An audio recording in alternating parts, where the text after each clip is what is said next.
today. We already have 49 participants, so with that, let us begin today's webinar. My name is Artyukhina Galina. I'm the Executive Director of the Kazakhstani Association of the Entrepreneurs and Nature Users.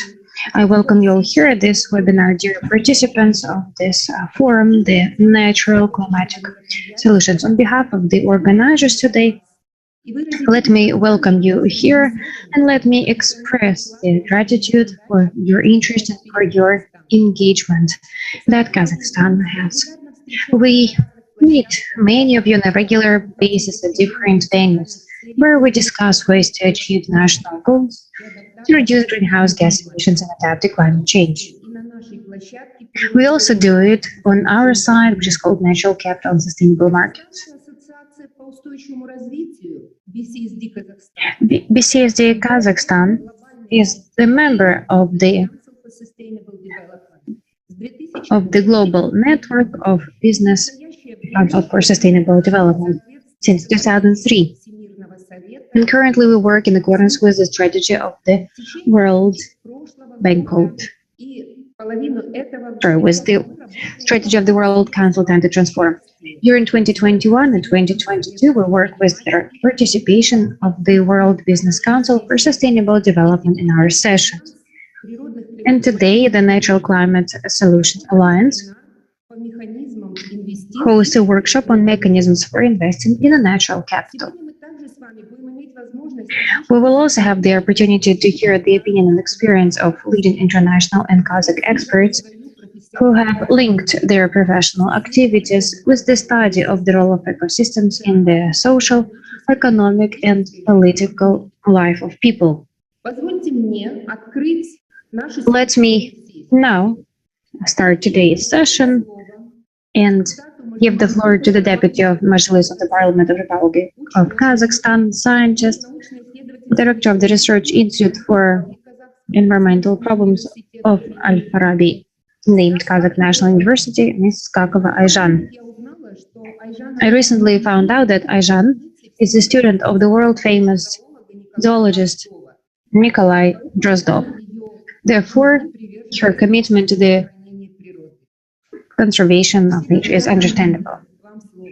Ayjan, the floor is yours. Thank you very much for such an in-depth introduction. I'm very happy to see all of you here, hear all of you. I'm glad to be a part of this workshop that will give us the opportunities for setting new goals and for creating common understanding, for creating the systems and new understanding regarding investments into the nature. For us, these are still challenges that humankind is faced with, and Kazakhstan is not an exception. Kazakhstan and its geographical location means that the climate change happens faster here than in other regions of the world. In this regard, I would like to remind us once again and say that the natural processes are the basis for the biological life on our planet. And for billions of years before us, the nature used to stabilize the balance of the climate, the quality of air, its chemical composition, water circulation, and many other processes. All these processes might not be obvious to us, yet they are irreplaceable. And we should be constantly reminded of these processes as they are the foundation of life on Earth. At the same time, I would like to say that the laws of the human society that now regulate economic, social, political interests in society quite often become prevailing over the natural processes. We understand that in our effort to thrive and to conquer more and more areas and get different benefits, mainly the economic one, we can no longer contain our economic activity in such a way that it would not violate the natural resources.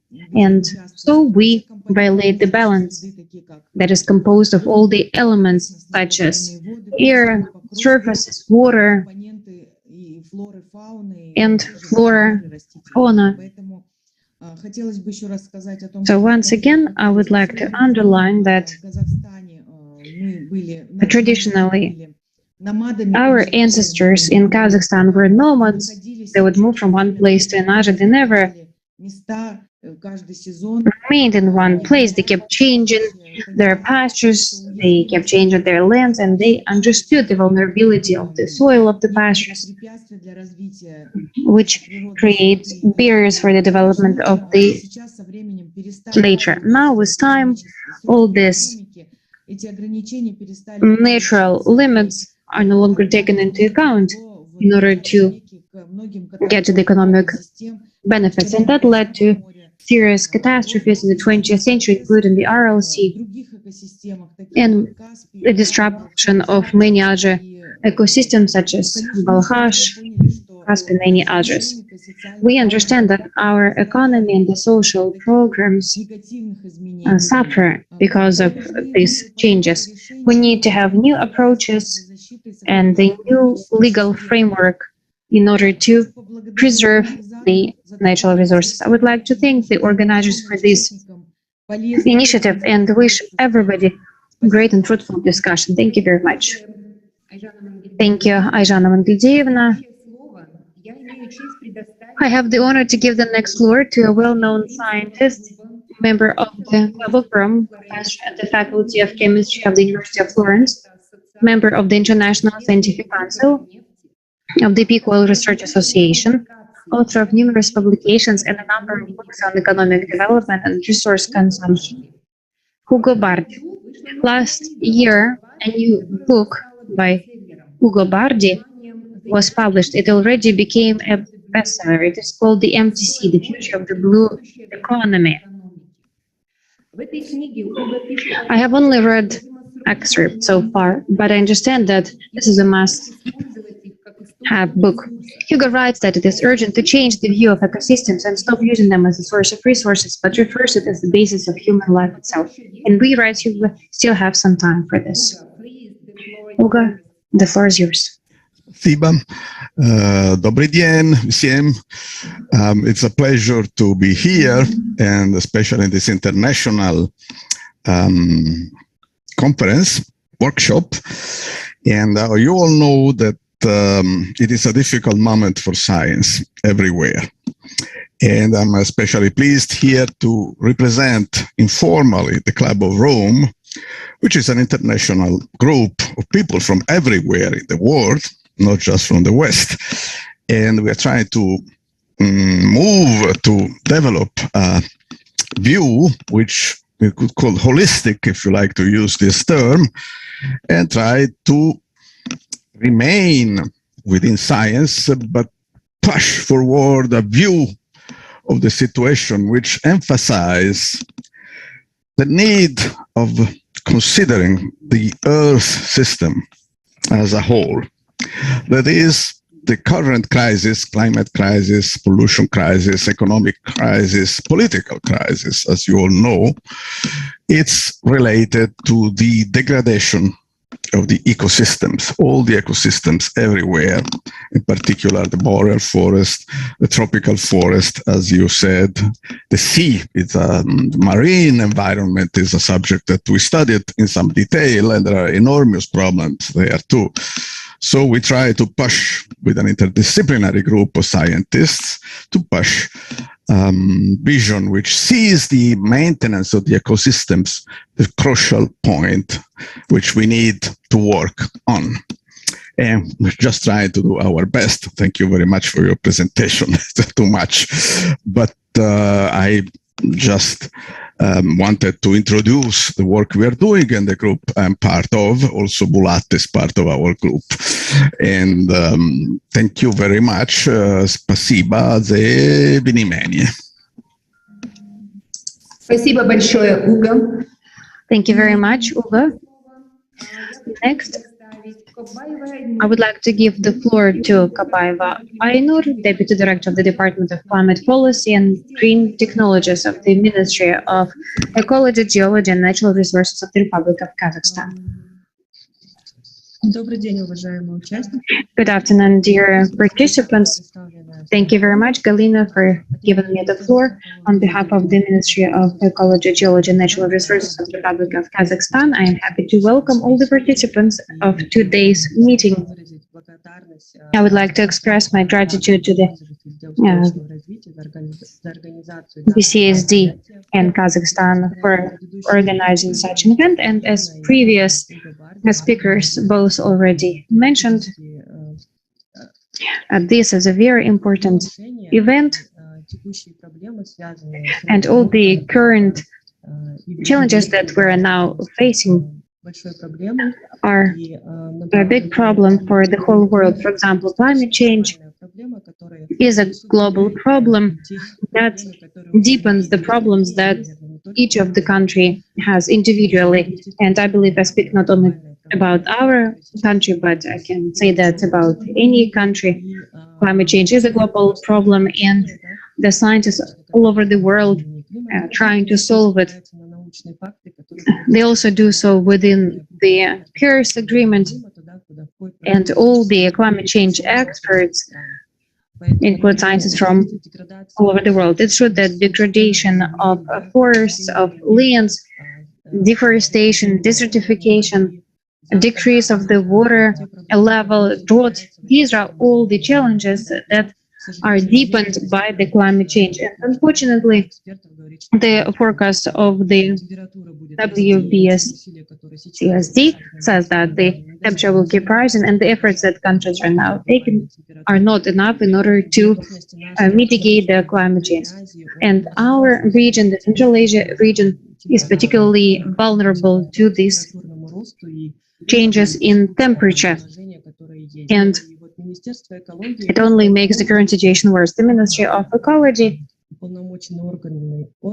as the state body in charge of the environmental policy, in charge of commitments within the Paris Agreement and the Framework Agreement, and all the other environmental issues related to water, air, and many other environmental issues, is carrying out a great work in order for us to adapt to all these changes and mitigate the consequences of the rise in temperature. As of today, a lot of work has been done, and it is done not only by the Ministry of Ecology, but we try to improve our national legislation and make sure we translate the international legislation into our practice.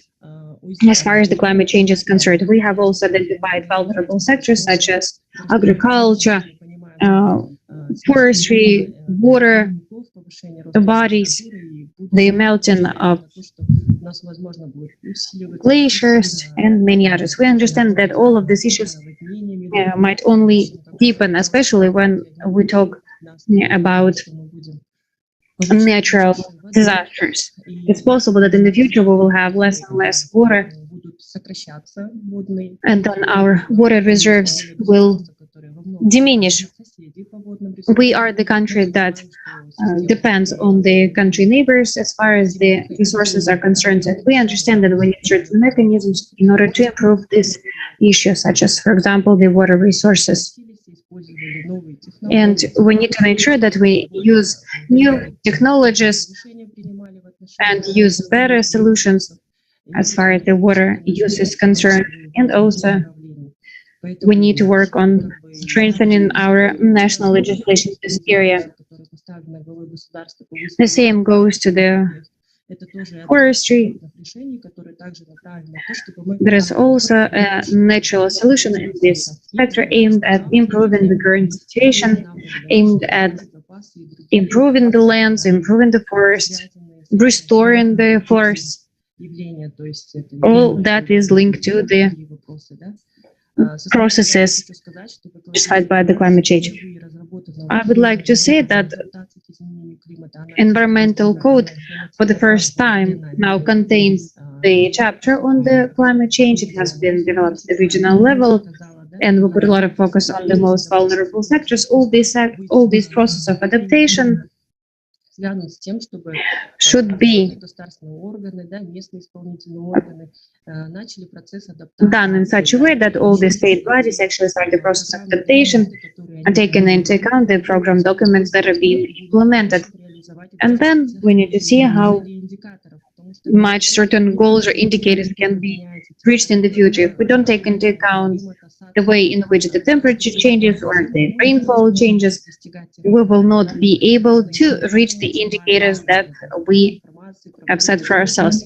That is why we need to gather the information, carry our vulnerability assessment, plan our activities and interventions and other measures that will allow us to adapt to climate change that's taking place globally right now. This is a big process that is supported by our ministry. We have also developed methodological guidelines to help carry out such assessment. We also carry out different workshops jointly with international organizations. We want to transfer the knowledge to the people who actually do this job, and maybe there are some people among you who have been to one of our workshops. I am sure there are some people like that, and I'm sure this work will be useful for the society and the world as a whole. At the same time, we recognize the fact that the impact of the greenhouse gas emissions, and Kazakhstan is the energy-intensive country, we take measures in order to contribute to the reduction of greenhouse emissions and do so in a balanced way. We need to reduce greenhouse emissions. I am sure you know that our country stated the goal of the net carbon neutrality by 2060, and we work closely with the Ministry of National Economy to develop a strategy to reach this goal. We need to decide how we can get there, which measures are necessary in order to reduce greenhouse emissions, and then not just reduce the emissions, but turn them into possibilities. These are the global trends that cannot be overturned. This process is going on, and in order to improve the life and quality of life of many people and reduce vulnerabilities of the system, of population as a whole, we need to take these measures. At the same time, we work on updating the national indicators such as different goals that are not just long-term but also mid-term objectives.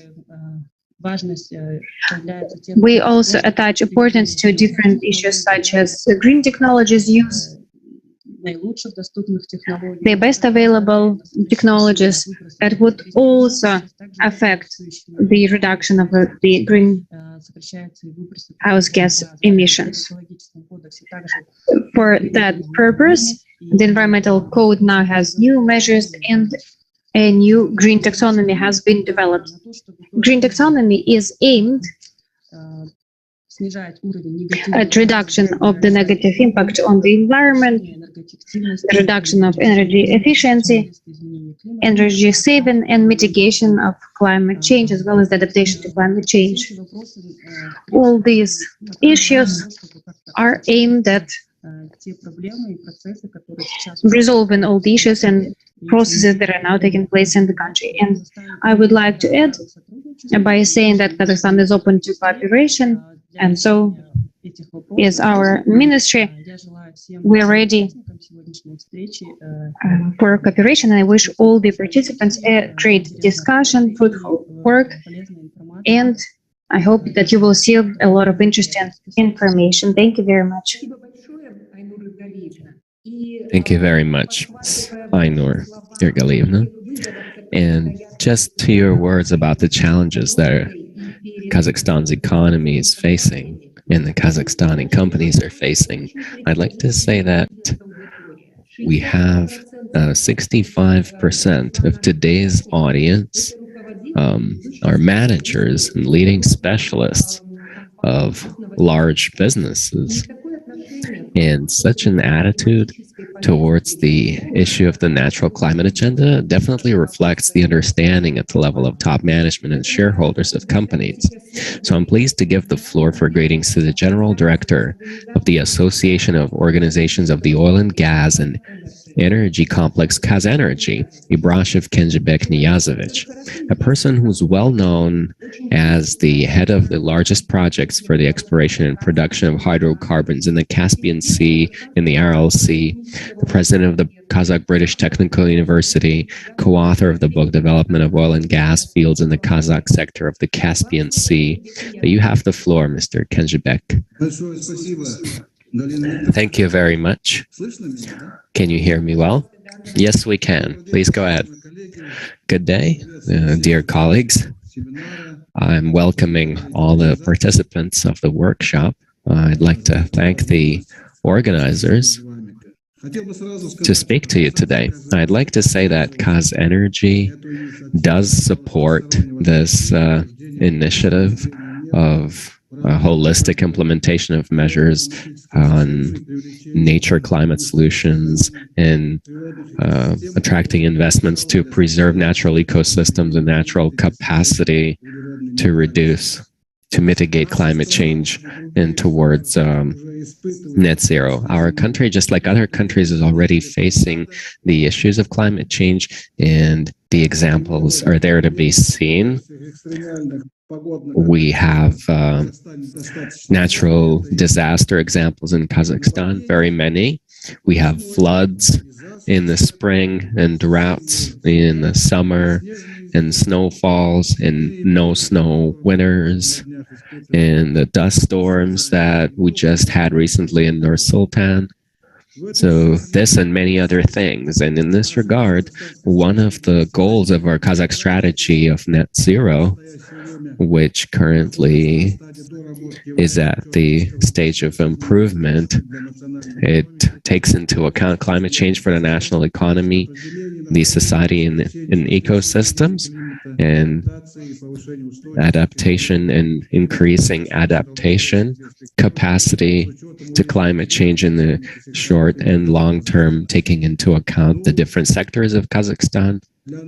Well, for our industries, the fall of the level of the Caspian, of the Aral Sea and the Caspian Sea, these are all acute issues.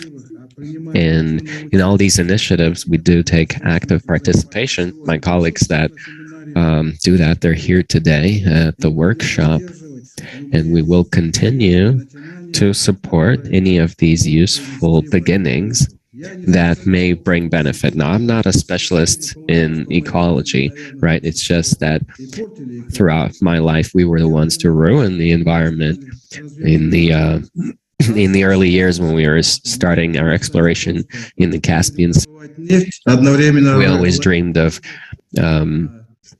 extracting oil and at the same time fishing, and all of the spheres of the economy of the related to the Caspian Sea would get their benefits. But unfortunately, all that was said today and all that will be said today about climate change and these kind of things and the consequences of our industry, that doesn't lead to the best outcome. So I'd like to express my support to all of our companies, the oil companies, the mining companies, the energy companies, which, when working with the government bodies of Kazakhstan and investors, include into their strategies, programs, and goals on achieving carbon neutrality, such as the nature climate solutions. So we, with pleasure, take part in today's workshop, and we're ready to cooperate with you in this regard. Thank you for listening. Thank you very much, Mr. Ibrashev. And thanks to everyone who's already spoken with their welcoming speeches today. And now we're about to move on to the actual workshop. And the platform of the workshop, I'm going to pass on to NCS Alliance now. But before that, I'd like to tell all the participants that right now we're moving on to the presentation part, where the presentations will be in English, and you can choose whether to listen in the English language or to use simultaneous interpreting into Russian. Now, to use that, you can go down to the bottom of your screen and choose your channel, either English or Russian. And now I'd like to pass the floor in the moderation of the seminar to Daisy Hessenberger, who will present to us the order of conduct and the speakers from NCS Alliance. So please, Daisy, the floor is yours. Thank you, Galina, and thank you everyone for joining us today. It's a huge privilege not just to be here and present to you, but also to learn more about Kazakhstan and the businesses there and your specific needs. So you'll be hearing mostly from me in terms of moderation, but actually very little from me in terms of content. And let me just start off with sharing my slides. So I'm Daisy Hessenberger. I'm the associate at the Natural Climate Solutions Alliance, and you'll be hearing from my colleague Giulia Carbone, who is the director of the Natural Climate Solutions Alliance, which is co-convened by WBCSD and the World Economic Forum. So just to introduce ourselves before we go ahead with the content, the Alliance is very kindly funded by the We Mean Business Coalition. And really, our aim is to enable scaling and cost-effective natural climate solutions specifically for mitigating climate change. Maybe you've heard the word nature-based solutions or natural climate solutions. When we say natural climate solutions, we're focusing on climate change mitigation. And we are here to help supply the trust, the information to allow you to invest in natural climate solutions through things like carbon credits and really invest in real quality. So in our alliance, we have NGOs, solution providers, and businesses, and so we can speak to quite a lot there. So just so you understand where you fit in this global alliance, you're very lucky. We're running this workshop with you today, the first of our series with global networks at WBCSD. But you fit actually within a huge cycle of building trust in the natural climate solutions market, and you'll hear more about why that's so important and why that's such an important part of the solution to climate change. So to build that trust and build high integrity demand and supply, has a lot of different components in our theory of change. I want you to focus a little bit down here on sending a demand signal. So working with you to show the demand in this market. And now we're also thinking about how to make sure that there's really good practice for supply. So we're working very much on the supply and demand part of natural climate solutions.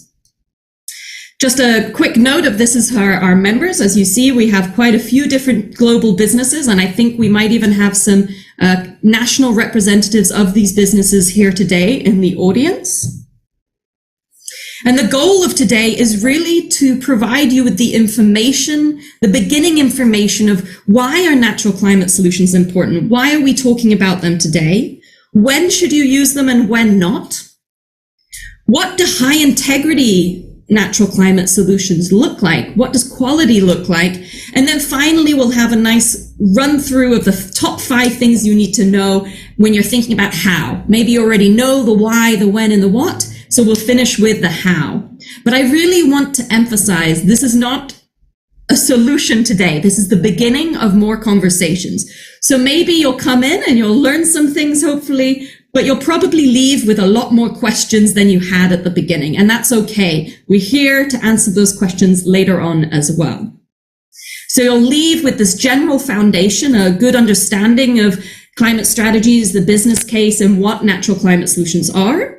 You'll learn a tasting of the priority topics and some tools to take further action.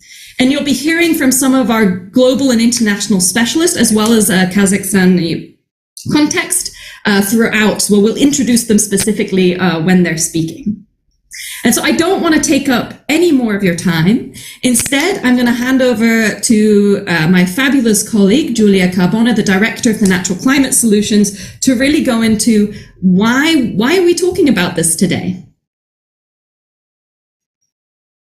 Julia? Yes, thank you, Daisy. So, hello, everybody. This is a real pleasure to be here today. I'm the director of the Natural Climate Solution Alliance. I work for the World Business Council. And thank you for the Kazakhstan BCSD for inviting us today.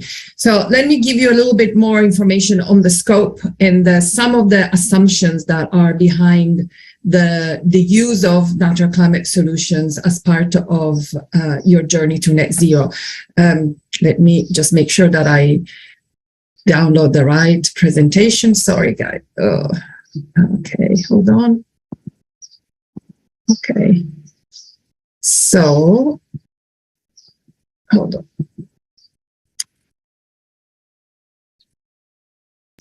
And while Julia is downloading those slides, I've put a link in the chat where you can learn more about the Alliance, because I had to run through it very, very quickly. So, okay.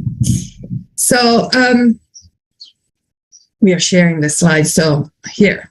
All right. So let's start with the reason why we are here and we are having, discussions about nature and climate. And this has already been mentioned by, our colleagues from the Ministry of Environment. Climate change is at our doorstep. I don't think we need to highlight how much we are already suffering. But what is interesting is that also businesses are really recognizing this. So science, and Ugo, thank you for highlighting this, but I honestly think also businesses, definitely the leaders are recognizing that this is an issue also for their business operations. So climate action failure and extreme weathers have been basically rated to global risk by severity by the World Economic Forum. So recognizing a risk, the way I see it, it's already a good step forward, because it means that organizations, especially businesses, see it as, there is a need and a desire to take action. So the question there is, what are we discussing today? So, go back to second is in terms of the one thing we need to do, and this is what is part of the context, is that the response has to be urgent and deep. And this is, these two words are being mentioned by different stakeholders and different, organizations, because we need to move fast as soon as possible. Yes, we have the trajectory to net zero by 2050, but there is also another very important time window, which is between now and 2030, to have a really deep decarbonization now, because otherwise the system will collapse in a way that will be very difficult to return to a situation where we could actually have, a system that is below 1.5 degrees increase in temperature. So within this is part of the context. Another part of the context is that we are talking about a specific element of a bigger picture. So let me backtrack. So this is also important, because people will ask, what is a natural climate solution, nature-based solution, and so on. So I thought I'd give you a little bit of context in this sense. First of all, we first talk about, nature-based solutions are actions to protect, sustainably manage, and restore, right? Natural and modified ecosystems. That's a huge, important part of the definition of what are these type of interventions. Nature-based solutions address societal challenges and provide human and well-being and biodiversity benefit. You will notice that I'm talking about nature-based solutions right now. And these are the societal challenges that are most commonly addressed by nature-based solutions. One of them is climate change mitigation and adaptation. That brings us to natural climate solutions. So to be very simple, without adding additional terms, and natural climate solutions basically are nature-based solutions that address specifically climate change mitigation and adaptation, help resolve that societal challenges. So there is natural climate solution with a focus on climate change adaptation, and natural climate solution that can be used as part of the net zero journey with a focus on climate change mitigation. And when I say net zero journey, really at this stage, I still mean at the global level, not necessarily just at the company level. And as part of that, you can have in value chain type of interventions, and you can have beyond value chain use, that means the carbon credits. And this is where the Natural Climate Solution Alliance works on. So this is, why we're talking about, specifically on the use of natural climate solutions beyond value chain, use of carbon credits, and the Natural Climate Solution Alliance really focuses on why quality matters. So very quickly, it would be great if we could say, well, let's use nature to solve climate change. The problem is also nature is facing a huge crisis. There are all ecosystems, terrestrial, oceanic, and fresh water is missing from here. But species are ecosystems as well as species are decreasing, and therefore the capacity of nature to play a role in the carbon cycle is really affected by this. And therefore, we really need to invest in nature so that nature can provide a solution to climate.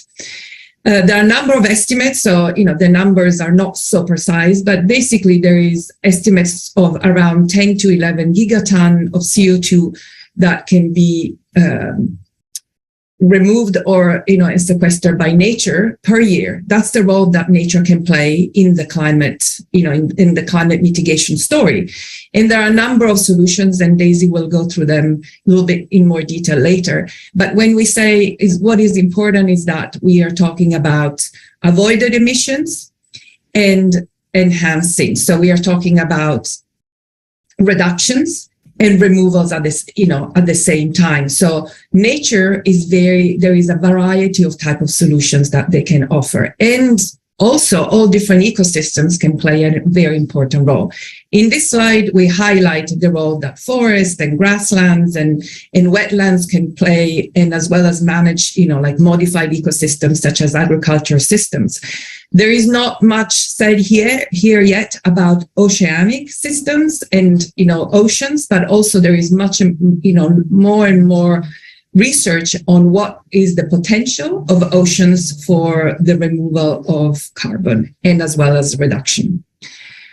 So as we said, then to recap, there is a very strong nexus between climate and nature. And when we say nexus means that the two systems are absolutely interlinked, right? So harming nature can exacerbate the climate crisis because less nature, less capacity to, the sinks will be destroyed and therefore more climate. Actually, this is a good time to highlight the fact that the land-based systems contribute to over a third of emissions today of greenhouse gases. And in fact, in terms of the size of the sectors is the second sector as a whole in terms of emissions. On the other side, working with natures can address also the cause of impact of climate change. So the problem is, the opportunity, not the problem. The opportunity is that natural climate solutions are available today, right? And they could offer this additional 11 gigaton of carbon mitigation. There are a number of them that also will not be in competition with food systems, which is a very important element to keep in mind as well.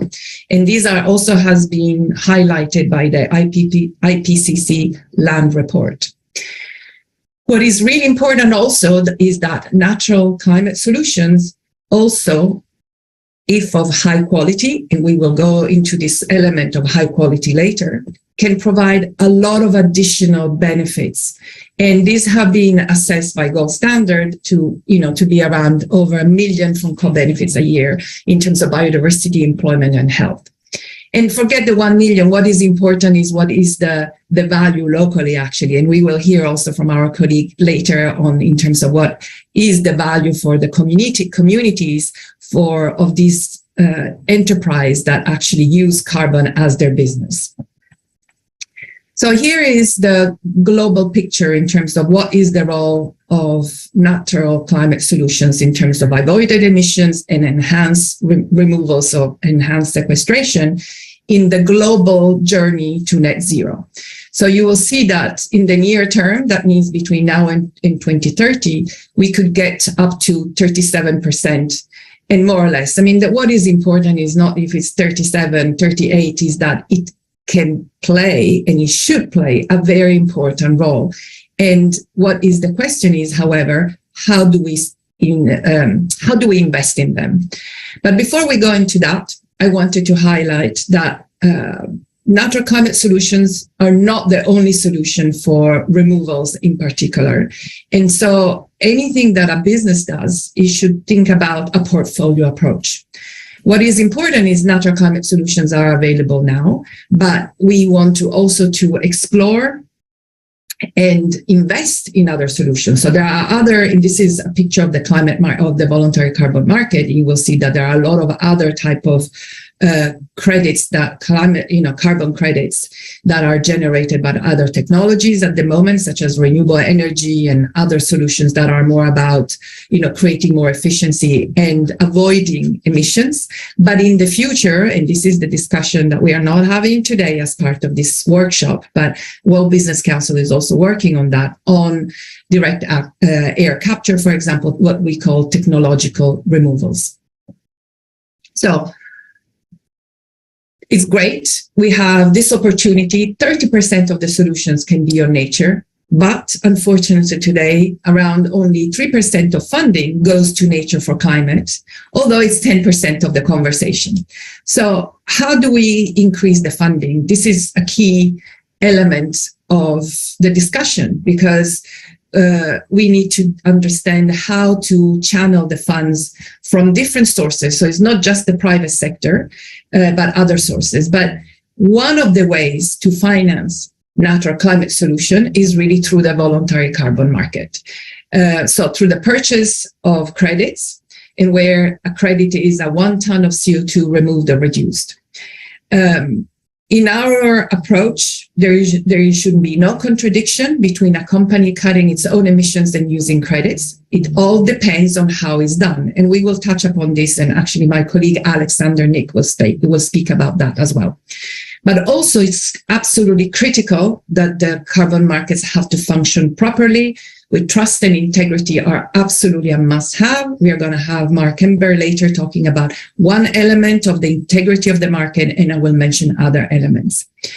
However, as I said, the voluntary carbon market is not the only way to finance natural climate solutions, but there are also in-value chain mitigation measures, especially for sectors in the agriculture, forest, and other land use, and as well as part of national mitigation interventions and development interventions. So it's not the only way, but we're promoting this way because we believe in the market. We believe that actually this could create a system where also there is a generation of a good relationship between communities that actually get into a new way of doing business, and the clients being the businesses that purchase these credits.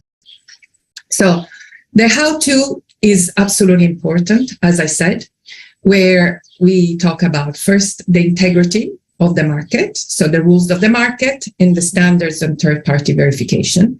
But the other element is that when selecting natural climate solutions, quality is a must. We are going to talk about this later, but let me tell you, quality is about carbon and making sure that the integrity of what is measured is absolutely, verified and defendable, but also has to have a biodiversity gain and contribution to society, so communities and indigenous peoples when present. So this is, in our way, the only way you can call this a natural climate solutions. So in terms of, yes, it is complicated, but I found this image actually very interesting because, of course, we talk about, we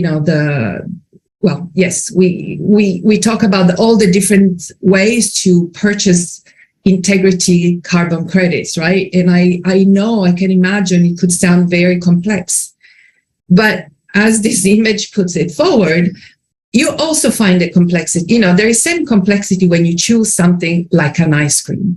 So I'm not going to go through all these 10 points, but you're going to have this slide later. But even when you make a choice for an ice cream, you will go out and find quality. You're going to make sure that you choose, there are different flavors. So you're going to make a choice of what kind of flavor you actually prefer. You're going to look for minimum criteria. You're looking at specific brands and maybe not some generic. So there are a lot of elements, but don't get scared by all the different elements that come into consideration when you are venturing into the voluntary carbon market, because it's part of any market, right? And so, yes, sometimes it will require your company to study a bit, do some, research and understanding what is the best fit, what is quality, what is integrity. First of all, we are there to help. But also is part of having at the company level, some reflection on what you want to do and what makes sense for you. So finally, before I move to my colleagues, I just wanted to highlight what is actually super important is that before we start thinking about the voluntary carbon market and specifically natural climate solution, we need to make sure that we are on the journey to net zero. So financing through the voluntary carbon market needs to be designed to make sure that it does not undermine your business efforts to decarbonize your own value chain. And when we say value chain, this is the definition of the scope 1, 2, and 3 together. And I'm not going to go into the detail of, what are the scopes, what are science-based targets, what is net zero. But what is important is that the use of additional measures, what is, beyond value chain, has to come as a complement addition to efforts to decarbonize all your scopes. So basically, the use has to be aligned with the mitigation hierarchy, which requires first actions to avoid, reduce, and then insight. So use NCS within your value chain and only then compensate for whatever is residual. There are some elements there about compensating or, neutralizing when you get to net zero and on the journey. But I leave Alex to speak a little bit more about that. And so this comes from the Science-Based Target Initiative. So for those who actually are very familiar with this, they know that the Science-Based Target doesn't talk about compensation anymore or offset. They talk about beyond value chain mitigation, but it is recognized as an important way to move towards net zero as fast, faster than possible. Doesn't make sense in English. As fast as possible, sorry. So in the near term, for example, prioritizing, enhancing carbon sinks. So that means protecting areas that are already natural sinks for carbon, as well as start investing in technologies and solutions that could, in the future, guarantee the removal. And in the long term, working mostly on removal. So that means from the natural perspective on restoration. So an example of how this is implemented, looking really at the mitigation hierarchy. So that means really decarbonizing first, having a strong journey to net zero, and then using the carbon credits on the journey, during the transition to net zero to compensate for the unabated emission is Unilever. These are some data. We will share this with you. But, Unilever is member of the NCS Alliance. Also, they have signed up to the NCS Investment Accelerator to demonstrate that you can use natural climate solution purchased on the voluntary carbon market with integrity. So we have an opportunity because if you're looking at the numbers coming from SBTi, we have basically over 1,400 companies that have already science-based targets, over 1,100 companies that have made net zero commitments. These are companies that can tomorrow start using, in our view, natural climate solutions, carbon credits with integrity because they are on their journey to net zero. So I would love to work with you at the national level and understand who is ready, who is willing today to start working and purchasing high quality, and we will give you more information on what we believe is high quality. So I will actually first go to ask Alex. He's my colleague, our colleague from WBCSD, to give us a little bit more information about what I was talking about, the journey to net zero and how to use the voluntary carbon market with integrity without undermining the journey to net zero. So over to you, Alex. Thank you very much, Julia. A very warm welcome from my side. It's a pleasure to join you today. I'm responsible for the climate action program at WBCSD. That means we work together in our program with around 80 multinational companies who are all on the journey to net zero. And I think it's important to say it is a journey. So Julia shared the example of Unilever, which is very well advanced, but yes, rest assured, it's still a journey and nobody has all the answers, has taken all the abatement levers. So I think it came clear that we have seen there's overwhelming consensus that we need to act now. We have seen from the previous people who were speaking and also Julia's slide that it is now or never that we really need to reduce carbon. When businesses are starting this journey, so we are supporting them in this journey. And depending on where you as businesses here in this room in Kazakhstan are standing, obviously the first thing is to understand is what is your greenhouse gas baseline? So do you know your carbon dioxide emissions? Do you know how much is in your business model? Once you have figured this out for yourself, also looking into your supply chain, you are going to be able to set a reduction target, a CO2 reduction target. Julia spoke about it. There's the Science-Based Targets Initiative that is really taking up now over the recent years. And while this is first, especially if your business is based a lot on fossil fuels consumption, a challenging task, it is what we all need to get done. Once we have the target where we want to go, so you see, and this is the core slides that I would like to share with you and to speak how your value chain mitigation fits together with what we are talking here as a focus today on beyond the value chain. So we need to reduce emissions in our own operations and in our own value chains. And you see it here from the slide that many companies now have been setting near and midterm reduction targets, which range from 5 to 10 years, which usually includes at least the own operations as well as the electricity you're using, so the scope 1 and 2. Sometimes they also already address scope 3 within your value chain. And they may range from, let's reduce CO2 emissions by 20 to 30% from 2030 to 2020. It also goes beyond of looking into a net zero target in 2050. So that was what I think the slide is not up anymore, but you have seen it. It's on the 2050. So where we really need to get to net zero. Thanks, Daisy, for sharing it again. So on the 2050 piece, you see that there is a requirement following this guidance, which has become the de facto standard, that you need to offset remaining emissions in 2050. So we now all see this is definitely not sufficient. And this is to highlight what Julia already mentioned. If we want to get on a track back to 1.5 degrees, or at least to well below 2 degrees, we need to work beyond the value chain. And this is why it is so critical that value chain, beyond the value chain mitigation options like the one that you're going to be presented today on nature-based solutions, and in the future also on engineered solutions, need to be activated right now, not just in 2050.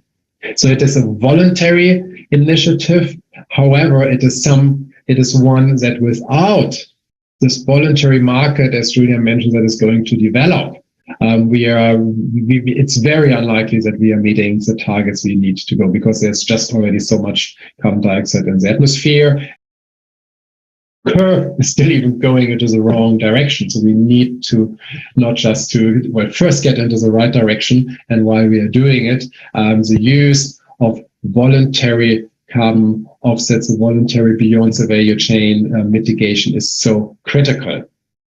So I hope this helps. I've been asked not to talk longer than 5 minutes, so I hope I stick to that time. To put it in perspective, yes, first and foremost, work on your baseline, work on energy efficiency programs, see if you can get renewable energy sourced, see if you can work on your products, materials in terms of new features, low carbon, circular economy. And at the same time, don't forget that it is also critical to invest into high quality offsets. And this will be the strategy we need to see going forward.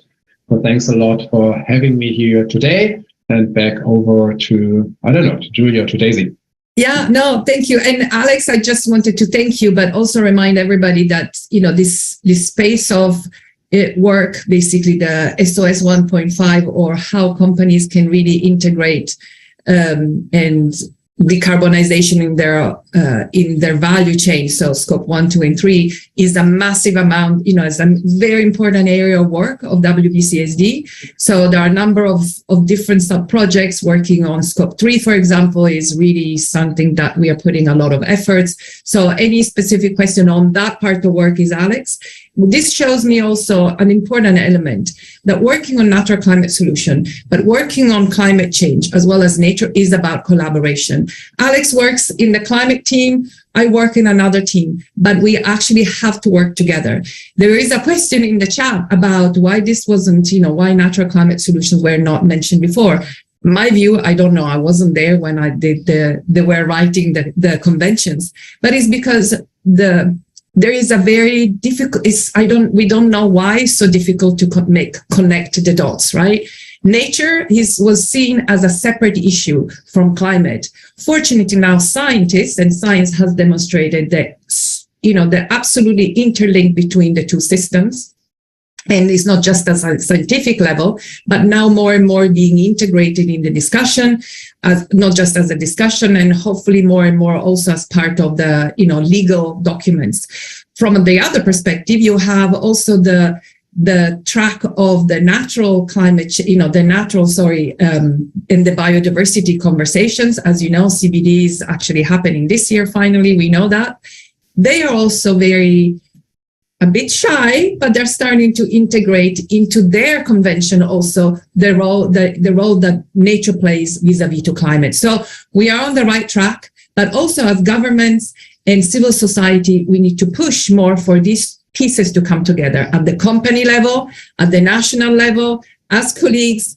So, we are going in the right track. Obviously, we need to do faster, but at least we are talking to each other. So, Alex, thank you so much for accepting our invitation.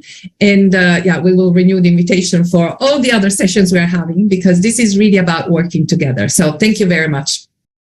Now, after this, I'd like to ask our colleague Ayster from ERM to talk to us a little bit more about the role of business and, very importantly, the business case. Not an easy challenge. I've been working with Ayster and her team for the past 2 months now. A lot of efforts, discussions about how do we frame the business case. So, Ayster, I'll let you talk about your experience in working on this specific topic with businesses and how we can position the use of the NCS, voluntary carbon market for natural climate solutions into a business strategy. So over to you, Ayster. Thank you so much, Julia, and welcome everybody. Спасибо большое, Джулия. Добрый день. Я рада присутствовать на данной конференции. Как уже об этом говорила Джулия, мы являемся консультантами, работаем по вопросам изменения климата и стратегии устойчивого развития в ИРМ. И я знаю, насколько для компании важно представление бизнес-кейсов. И также очень важно убедить и лидерство компаний в том, что это необходимо делать. Мы с Джулией работаем с ее командой над руководством для всего, то есть руководство для руководства. Каким образом можно их убедить в том, что стоит инвестировать в природные климатические решения. А мы провели интервью более 10 компаний, и многие из них уже инвестируют в природные климатические решения. Мы о них уже говорили. Другие компании еще не уверены в том, что это нужно делать. Either make the first investment or increase that investment. And one thing I should say when we talk about the business case for natural climate solutions, the business case for NCS is different from what a traditional business case would be, for instance, for a company to expand operations in a particular region or start the production of a new product. We don't have that yet. We are collecting the numbers, but from my experience, what I know is when we get to the point where we have a very strong, quantifiable business case with all the numbers, often it can be too late. I think we were in that case with climate change and broadly sustainability about 5 to 10 years ago, when perhaps it was harder to make a very kind of traditional business case. And now we are in the midst of a climate emergency. So I think we have a strong business case on the climate crisis, but I also think we have more than enough to act on natural climate solutions. There is just enough to motivate businesses to do something right now. And I hope that this workshop will inspire businesses to do that. I will go through just a couple of arguments that I believe are kind of make the strongest case for businesses to consider investments in NCS credits. And I'm happy to elaborate on them further. And I would say they fall into 3 major categories when we think about how do we make that business case for natural climate solutions. The first category is just kind of the broader business risks, very direct risks to companies that can stem from our, delayed action on climate, and specifically our hesitation to move ahead with NCS. The second category is stakeholder demands and expectations. And the third category is really the emerging evidence of commercial advantages that companies might be able to seize by acting on natural climate solutions.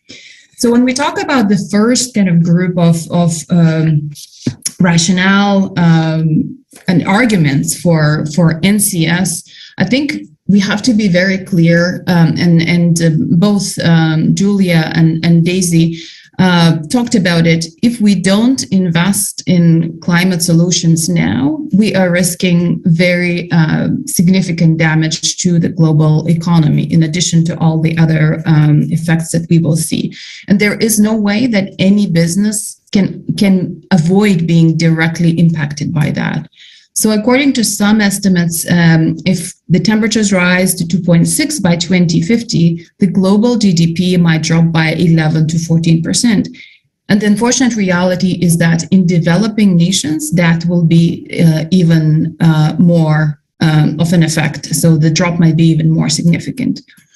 And we also see some very interesting and frankly, quite frightening numbers coming out about nature specifically. So we know now that probably about half of the world's economy is one way or another dependent on nature. So if we continue on the current path with nature loss, that might lead to about 2.3% GDP drop annually by 2030. And again, I think especially with the nature, the case for developing nations, again, is slightly different. So for instance, for some developing nations, the GDP might drop by up to 10%. And especially for those countries that are dependent on food and agriculture industries, that will be quite a big shock. So I think that's a pretty strong case for business to take action, because they will be impacted by these changes. The second category that we need to think about when we consider the business case for companies to invest in NCS is stakeholder expectations. And when we talk about stakeholders, we talk about investors, we talk about our customers, we talk about our employees within companies, NGOs, regulators, all the stakeholders that have an impact on the company's success. So we see an increasing number of demands and expectations on companies when it comes to climate leadership. And specifically, I think it's becoming more specific to natural climate solutions as well. So, for instance, the Science Based Target Initiative, which really is the main standard-setting body in the climate area for companies when it comes to setting targets and goals, while they don't mandate natural climate solutions, they recommend them strongly. And I think we saw a very strong case put forward just now in the previous presentation. We also have the European Union, which is acting, in a kind of a very bold way on climate. So, for instance, the EU has it in law by now that by 2050 it has to be net zero, and after that negative in terms of emissions. And that is a requirement, a regulation, and it will not. We will not get there without carbon removals. And when we think about carbon removals, we talk about technologies, but inevitably we also talk about natural climate solutions.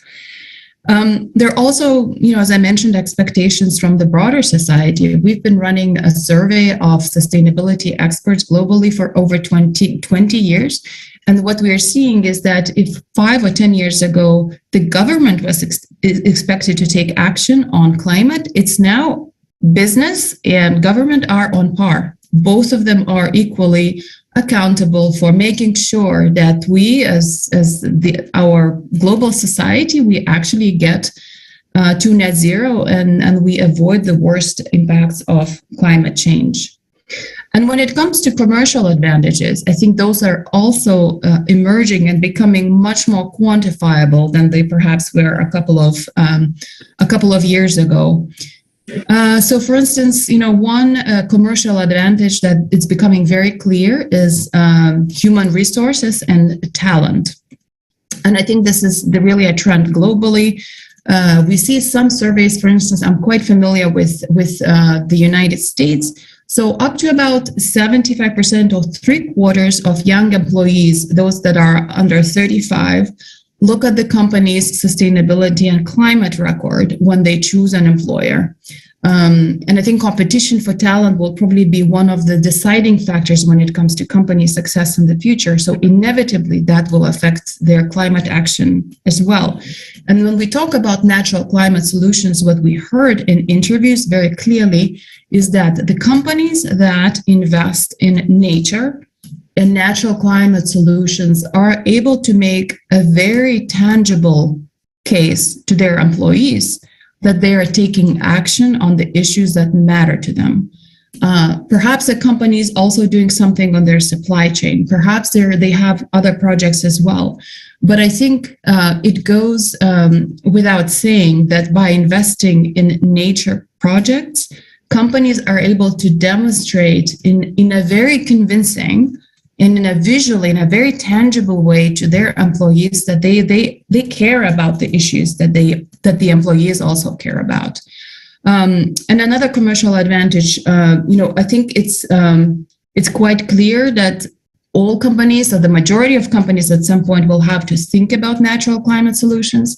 And at the moment, the supply is probably not at where it might be or will be in the future. And the companies that are first movers will inevitably have an advantage because they will have access to high quality carbon credits, and that will serve them well in the future. So if we go to the next slide, and I'll finish in a minute, I realize we have quite a lot of content still to go through. When it comes to the business case, I think it's also important that businesses have a major role to play generating the climate finance. that we need. Julia already mentioned it briefly, but the numbers are quite staggering. We need about $8 trillion by 2050 to finance the solutions that are needed to tackle the climate crisis. And at the moment, we're nowhere near meeting that target. So we need companies to act through investment in carbon credits to actually generate those numbers and to generate the finance that is so much needed to prevent the major emergency. And as Julia mentioned, we also need the collaboration. So by investing in natural climate solution, companies are opening up and entering very important partnerships with local organizations. That there's a lot of research that shows, for instance, that by investing in natural climate solutions, we are able to improve the local conditions and the local governance. So, for instance, if your company has operations in a particular community, by investing in natural climate solutions, you are also contributing to the well-being of that community and local governance as well. And in the long term, that will serve financially and commercially, as well as reputationally, I think, your company as well. So I hope that at least, obviously we could talk a lot more about this, but I hope that at least some of the arguments kind of landed with you and sound convincing. And good luck with the conversations and with the investments in the natural climate solutions. I think we all need them to move the needle on climate. And over to Julia and Daisy. Thank you so much, Aiste. This was really, really valuable. And again, also thank you to ERM as a whole for working with the World Business Council and the Natural Climate Solution Alliance in this research, which will be launched at New York Climate Week in September, and is really designed to convince CEOs of companies to invest in natural climate solution as part of their transition to net zero. And so Aiste, thank you for leading the team. And it's really valuable, to have such a professional and experienced look into how we can convince business. But of course, any feedback from you in the audience will be very, very, valuable also, because the refining the business case is so central to get more companies on board. So now I'd like to invite Bulat Esekin to give us a little bit an overview of the local context, because this is also such an important element, and including the fact that natural climate solutions can happen everywhere. It's also looking at your own, doorstep is probably where you should be starting. So thank you, Bulat, for giving us an overview of what is the context at the national level. Over to you. Спасибо, Julia. Добрый день еще раз. Thank you very much, Julia. Good day, everyone. I was looking forward to this workshop today because I see that the attitude is changing to issues of the environment, and that's important. In the beginning of the 2000s, I was in Sweden at these annual Talberg forums on sustainable development, where they had high-level experts. They didn't make any decisions. They just discussed sustainable development related things. And I remember that was a similar approach to yours, when the first day we wore hats with the word what, and next day with the word how. And after all these years, we all kind of see the response to what needs to be done and why it's happening. But with the question how, it really demands some more explanation, because we're seeing that there's a price for carbon, and there will be obligations and commitments to climate change mitigation.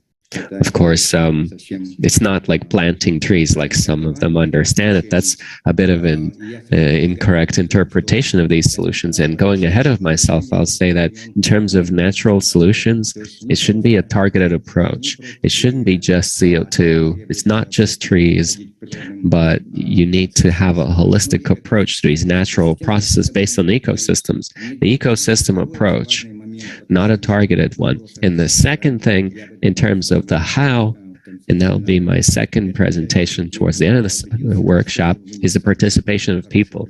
Because no matter how many good proposals we write, and no matter how many decisions are made by the governments, they're not being implemented without the participation of people. So business and the government can reach an agreement, they can try to do something together, but if the people are not really involved, so that once you wake up in the morning, you check not only your weight and your calories and the US dollar exchange rate, but you also become curious about ecosystems, glaciers, and Caspian Sea. And that will be involvement in engagement then. And I have a lot of pictures, but I'll go over them quickly. Behind every photograph is a business project, actually. And we should be talking about it not in theory, but we should be seeing actual national, local context behind these. So 2 forecasts of the Rome Club in KPMG last year, they came together in terms of the worst case scenario that humanity is following right now. And Dennis Meadows' last saying was, we need to forget about sustainable development. It seems that the climate change solutions are not going very well. So we need to get ready for adaptation. And what Ugo Bardi was saying, that in the foundation of all these climate crises are these planetary boundaries, these green ones. The most visible part is climate change, but an even more difficult one is the biodiversity situation with the soil and other processes, which on a global level, there isn't even really an understanding yet, just like it is with climate change. So in Central Asia and Kazakhstan, it's in the heart of Eurasia.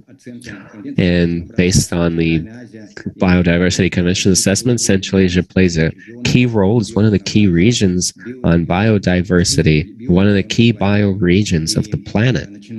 And starting from the glaciers, where there are water towers.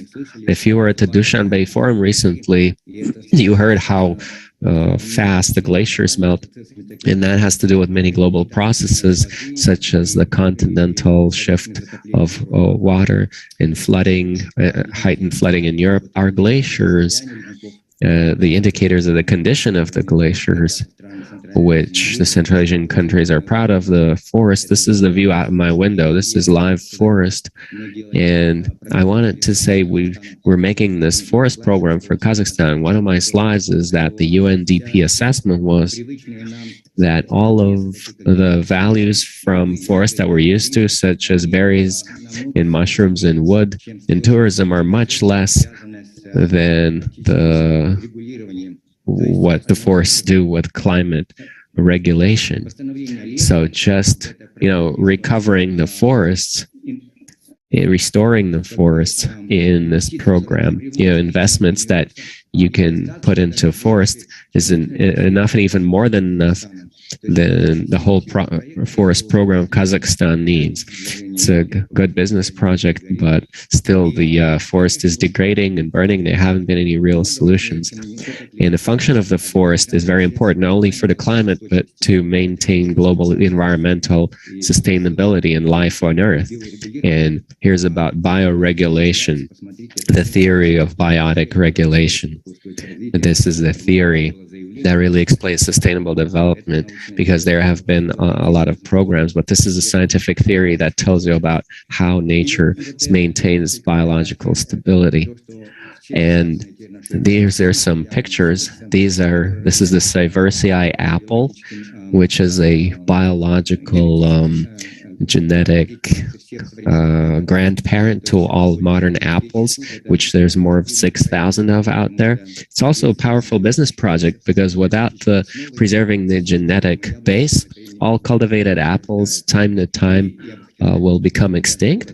And even the city of Almaty, in the Almaty region, where this Sieversii apple grows, is given as a don't take. So it's a forbidden fruit, you could say. And the same thing as the apricot, the regular apricot, which is which is in the Red Book in the IUCN as well.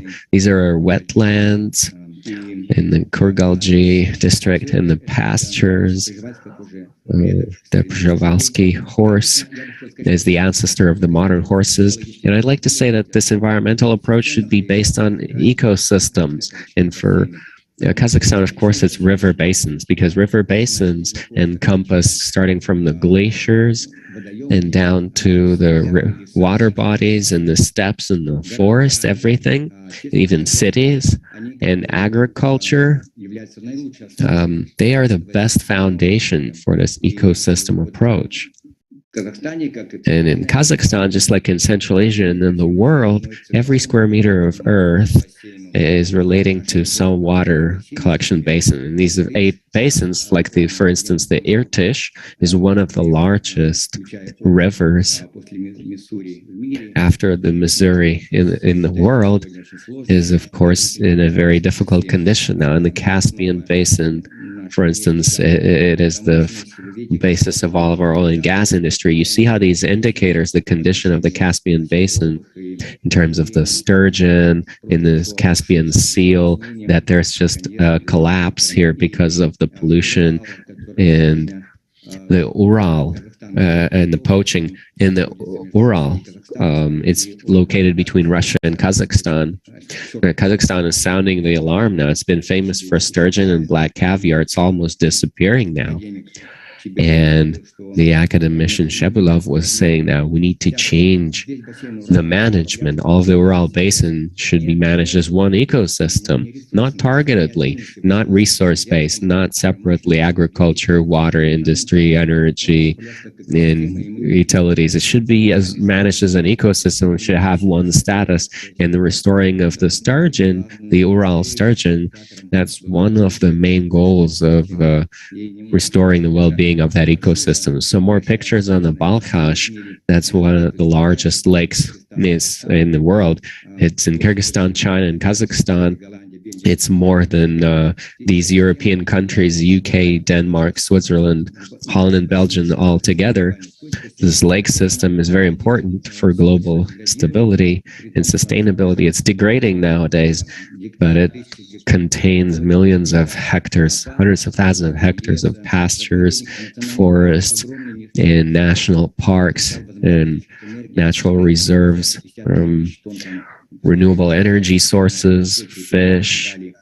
There was sustainable tourism, and it includes 12 types of ecosystems that during one day you can see, from glaciers to deserts.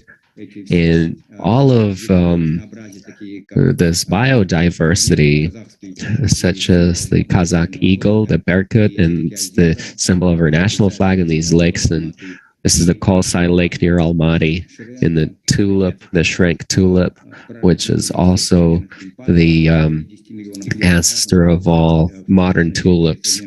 It came about when Kazakhstan and the Dutch people, who are famous for popularizing the tulips, come back to us regularly to feed their business with the necessary genetic base. And these are the canyons. And the tiger, the restoration of the tiger, it's vanished now. Now the WWF is restoring the tiger. Of course, it's the symbol of preserving an ecosystem, because the tiger needs feed. The kulan, the deer the boars are being restored now. And for them, of course, you need to restore the forest. And there should be water supply. So these are things that need restoration, and it needs a good ecosystem. And the lake has the role of a regulator, and there is an exchange of energy going on. It supports the economy of the region. More than 50,000 rivers, lakes, and watering places. So people in Almaty, for instance, being in this basin, they don't know what their connection is to the Balkhash Lake ecosystem, and they think that they are independent of it. But I'm going to get back to this presentation. It shows how the economy, agriculture, hydroenergy, and tourism, and biodiversity are all tied together into one. And the goals that we wrote for all these sectors, including negotiations with China for transboundary water, only all that together can achieve that goal. on which the well-being of this lake system depends on, because it is in a very unstable condition between evaporation and inflow, because it can vanish very quickly. It's not like the Aral Sea, which had a depth of 60 meters, and now there you have a new desert, Aralkum. Just 50 years ago, there was a sturgeon bigger than a human being, feeding a lot of countries in the Soviet Union, and then they started cultivating it for irrigation, and now we have a new desert there. And here are some snapshots from space. This is this toxic dust that's making its way all over Turkmenistan, Ashgabat, the roads and cars, everything's covered in this toxic white dust, even gets to the glaciers. So the UNDP and the World Bank believes that there's a great potential, but it's unused due to bad management and cooperation. And so this report, The End of Capitalism, says that the key reason to all of that is our problems of our management and the lack of tie between people and the nature.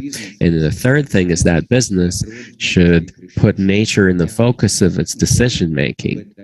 And I'll remind about this initiative of ours, together with some environmental global organizations, to recognize the value and role of natural ecosystems for the preservation of climate and life on Earth. There are some links to it there, and we've confirmed once again that millions of years ecosystems preserve climate and water circulation, and the laws of nature are above the Constitution, and our laws are secondary to it. We should take them into account as mandatory, but still there is no understanding in that, and finance and management is still based on a resource-based approach.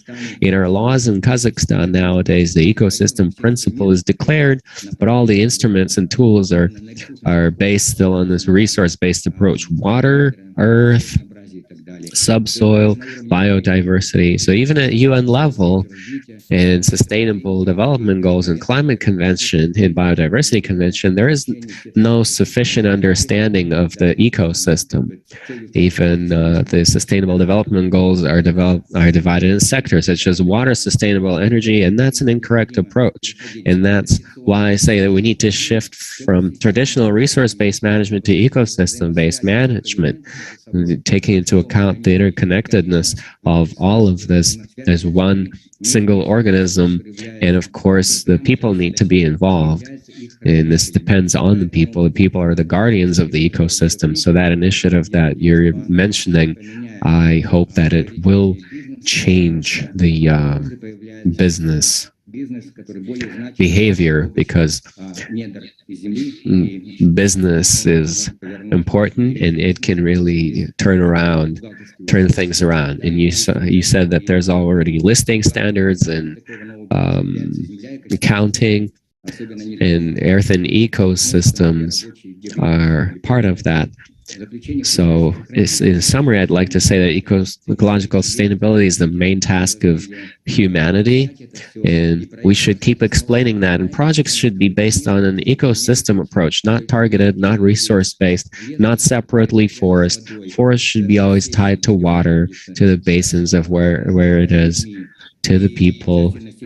And the participation of the population is a key thing for success. In Kazakhstan and Central Asia, I call upon business to look at it not only in terms of their sanitary protection zones, but consider investments to preserve nature like they do it in Europe and the US, the national parks and things like that. Thanks for listening. Thank you so much for the presentation. And actually, this is a perfect, introduction for the next session, which is, I would say, in more simple term, it's all about quality.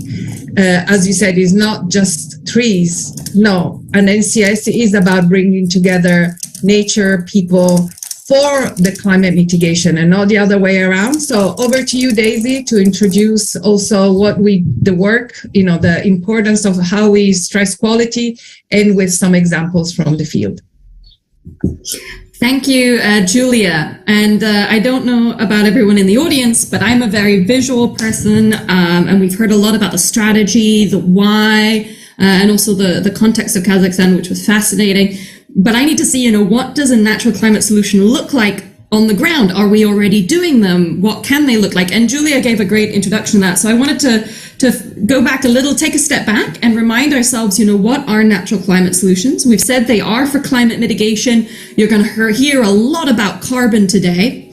And we've heard from Julia that the actions that make up a natural climate solution include protecting ecosystems, managing them, which can include, pastoralism or agriculture. It can include forestry, or restoring them. And we've heard that ideally we want to protect, ideally we want to manage, and restore is a last minute urgent action, although unfortunately a lot of our ecosystems are degraded. So we're going to hear in this section an excellent example of a natural climate solution, one of our natural climate solutions lighthouses, shining the light on stories of how natural climate solutions came to the carbon market. But first, I just wanted 3 points to really hammer home, which is that natural climate solutions are more than just carbon. We frame them in carbon as part of the investment framework for demand and supply, but because they fall under this umbrella concept of nature-based solutions, they're really, you can think of them as the nature-based solution that's targeting climate mitigation. They provide both human well-being and biodiversity benefits. So really 3 things: carbon, society, and environment is what you need to think of every time someone says NCS. They're also more than just forests. Today, if you listen to the COPs, if you listen to a lot of the conversations, you'll hear a lot of numbers specific to forests. And there's a good reason for that. We love forests, we get great services, we get wood from them and culture, and they're also very easy to quantify. They're probably one of the first things that we were able to sort of put into a capital context. But in addition to forests, and these numbers are from 2021, so there'll be an update soon, we're also talking about agricultural land. We're also talking about cities. One of you asked a question about cities in the chat. Cities have the opportunity for natural climate solutions as well. We're talking about wetlands and freshwater systems. We've just heard how important the rivers and lakes are in Kazakhstan, not just to Kazakhstan, but to the whole world. And we're talking about grasslands. And that's not just beautiful grasslands made up just of green and birds and soil.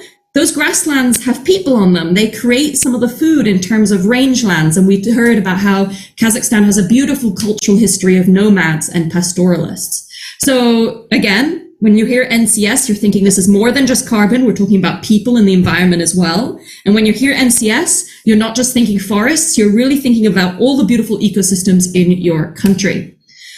And it's more than just one person. Some of you might be getting excited. I know I always am of, what can I do? Maybe I'll start. Where can I do it? What can we do on that river? Let's do it now. But actually, in order for them to be permanent, throughout time, they need decision-making to be embedded in the human stakeholders that own that land, that get the ecosystem services from that land, that invest in that land. So not just business, but government, local communities, indigenous peoples, investors, local, smaller businesses. Everybody needs to be part of the conversation. And there are a few core components of people that need to be part of the decision making. And we'll hear briefly how gender plays a role in that soon as well in indigenous peoples.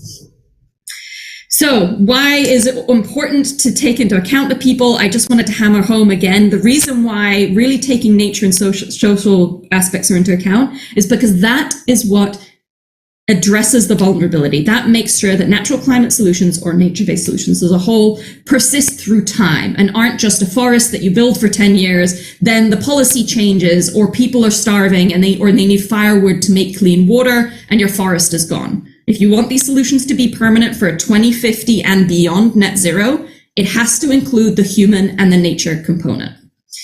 Now, that's a lot. Is that even possible, Daisy? That sounds very complicated on top of the carbon. Well, it is. We have 6 wonderful lighthouses that we have shone a light on around the world a month ago. And I'm absolutely delighted that today we have one of our lighthouses, J.R. Bwangoy, from the lighthouse in the Congo, the Mai Ndombe project. So moving then from Kazakhstan down to the Congo to Africa, currently this project, the Mai Ndombe project, acts on 300,000 hectares of land. And its goal is to address not 300,000, but 3 million hectares of threatened forests. So we're talking about forests now. Today, Professor J.R. Bwangoy joins us to tell the story behind the project. He is the DRC country director for Wildlife Works, and he's also a grandson of Etoti, the chief of the Lokanga people, and also a grandson of the chief of Bozongo from the Mai Ndombe region. So he is one of those stakeholders that's so important to be at the heart of the decision-making process. He envisaged that the Mai Ndombe Conservation Initiative with Wildlife Works, he thought of it more than 12 years ago, and against tremendous challenges with an unwavering commitment, he never let go of his dream. JR, that was a wonderful, rewarding progress now to see the difference in your project now compared to the 1990s when maybe you had less hope of what would happen. So we'd be absolutely delighted if you can introduce your Lighthouse Natural Climate Solutions to us today.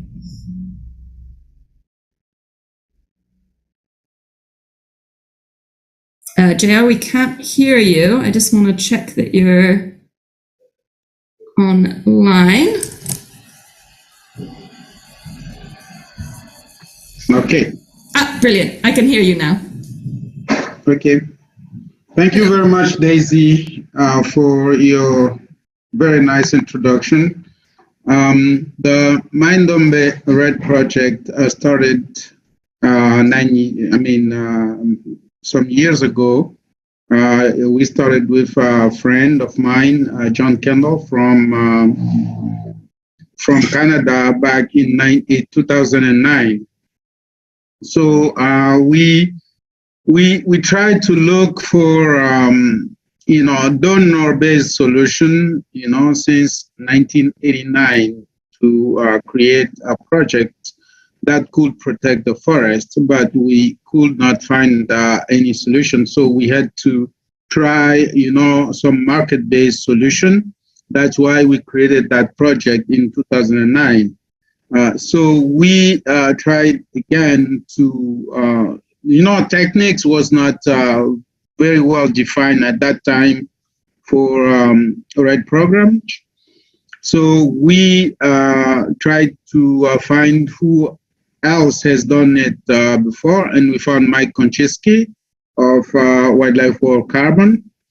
And we sold the idea to him, and he was already working in Kenya, and he accepted to join the team, and we started the project in 2010. So the aim of this project is actually to protect 296,400 hectares of semi-deciduous forest in the western shore of the Congo Basin, near the lake, in the western shore of the Lake Mai Ndombe.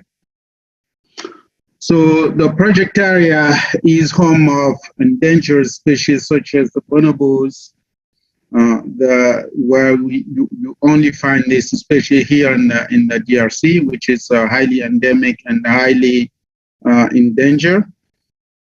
And also we have forest elephants and some other species that need to be protected. So we have more than 28 villages located within the project area, with some 100,000 people living inside. So since the implementation of the Mai Ndombe Red project, one of the goals that the project has constantly been striving to improve is the life of local community beside protecting the forest and biodiversity. Because we believe that poverty is also an important driving factor for forest destruction due to unsustainable agriculture and other activities, such as legal and illegal logging, poaching, So, in fact, the Mai-Ndombe, the Lake Mai-Ndombe area is one of the most important wetland sites in the world, and also one of the most valuable tree species known as Milesia laurenti, that is called locally Wenge, or the false ebony. So this has been very attractive for logging companies, which were established in the area since 1920s. But their activity has been highly unsustainable. And I can, as Daisy said, during initiation with my grandfather, we learned that there was a lot of elephants in the forest, and many other animals. Our ancestors used to protect this with some wisdom, with some idea, where we had some area where termed as a sacred forest. Nowadays, with logging companies, and we have been sometime fighting against them when they have been trying to cut our totem trees in the forest. So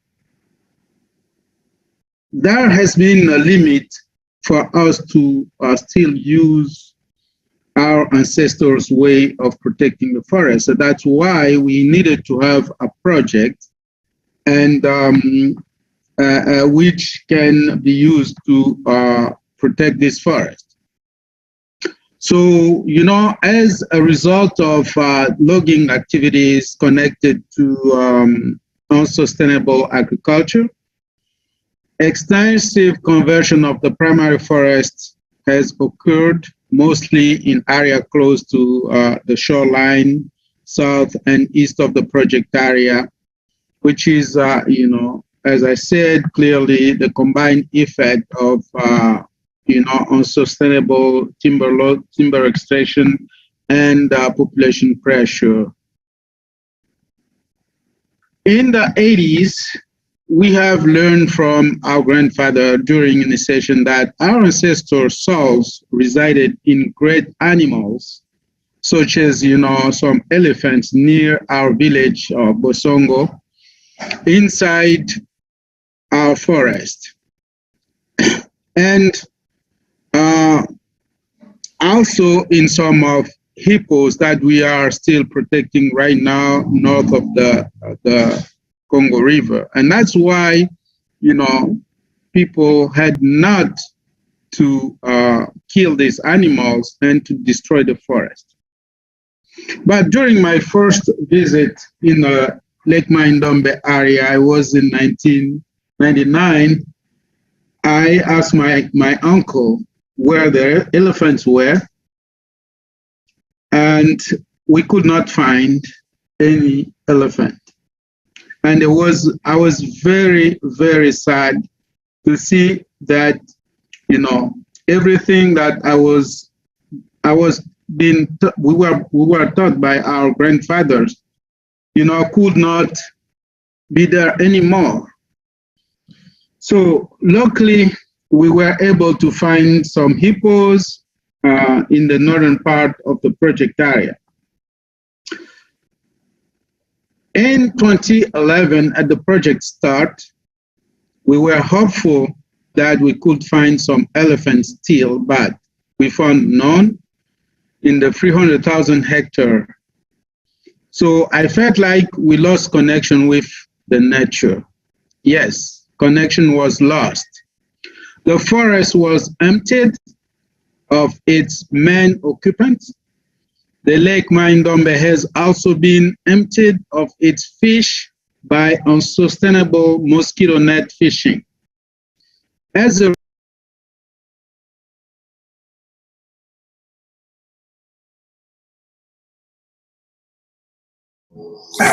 JR, we've lost the sound, or maybe that's just me.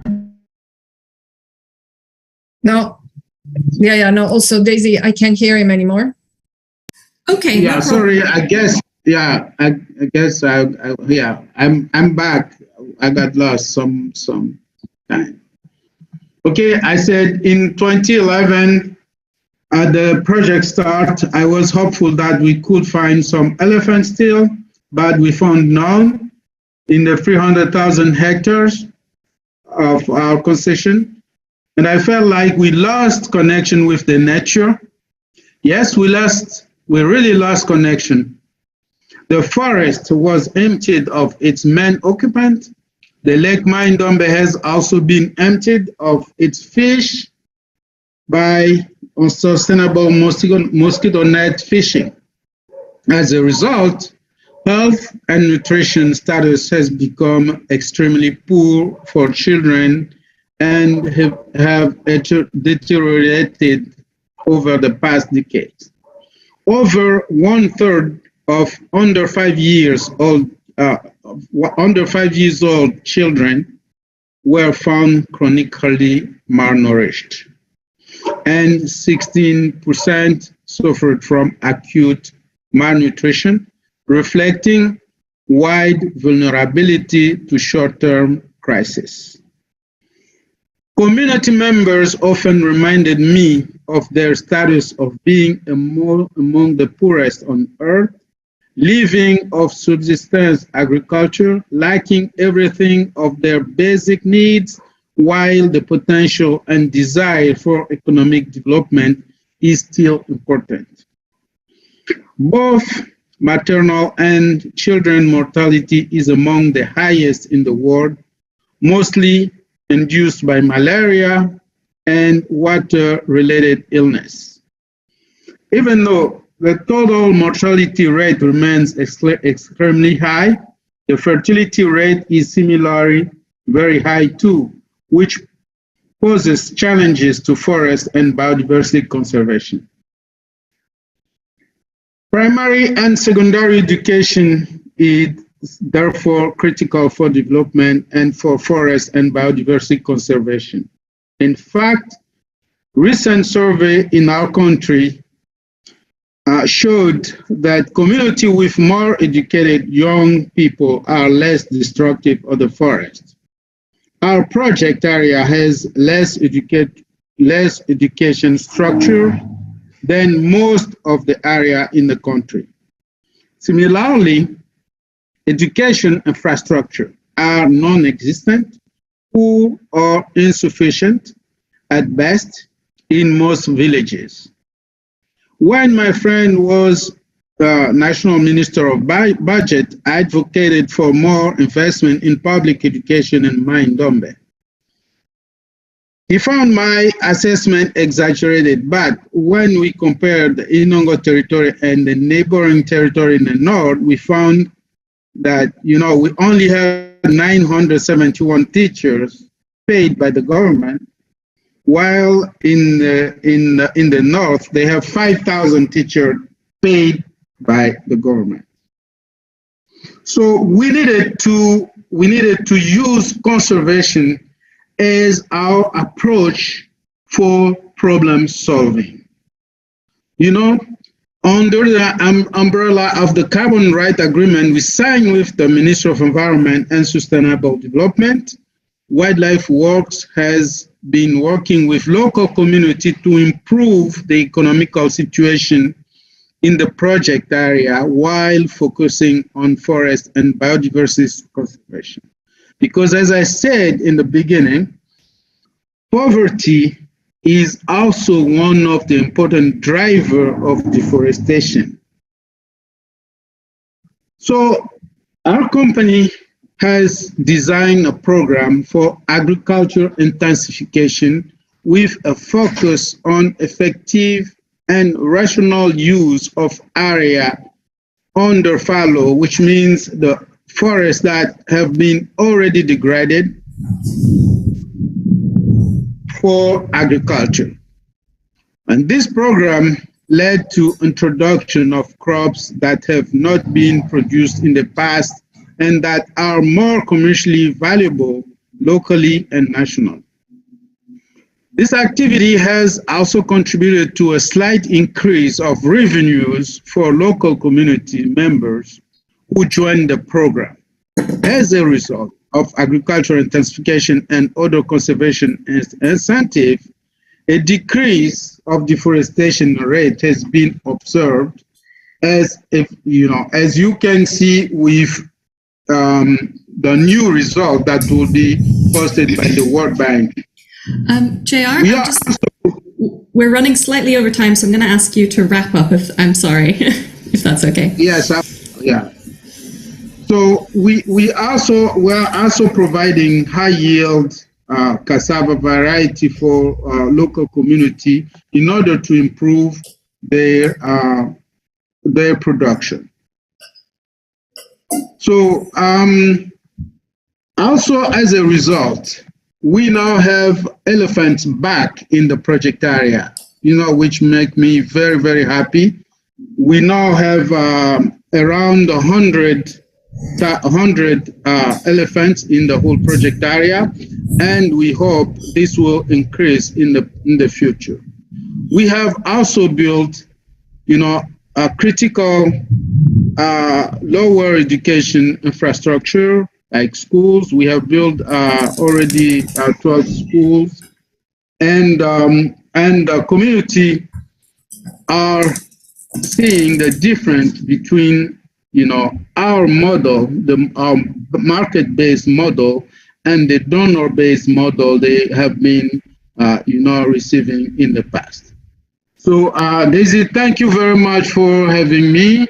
I hope that our project will be again more successful, and others can use the same model to improve livelihood, especially here in Africa, because the problems we are facing here are similar in other African countries. Thank you very much. Thank you so much, JR. And for anyone who wants to hear more about the project, please drop your questions in the chat, or I've just also put a link there, and there's a link to the lighthouses above that. Now, before we move on to the how section, I just wanted to give us the chance to hear just one last time also on how important the social component is for NCS, because we do sometimes overemphasize the carbon. So I'd like to introduce Regan Parojamahic. Sorry for the interpretation there, who's the senior analyst on the landscapes in the changing climate at the Regional Community Forest Training Center for Asia and the Pacific. And she's here to just answer a question on, give us an idea about why it's so important to have the social component, and talk a little bit about this people-forest partnership as a way to bring in people into your NCS, or NCS in general.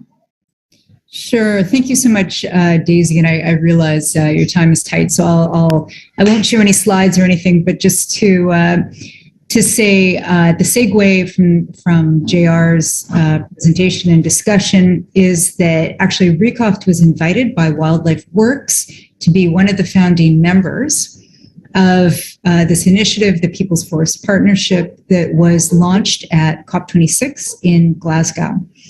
And the idea behind it is that there should be climate finance that is being channeled to Indigenous people and local communities in a fair, equitable, and transparent manner.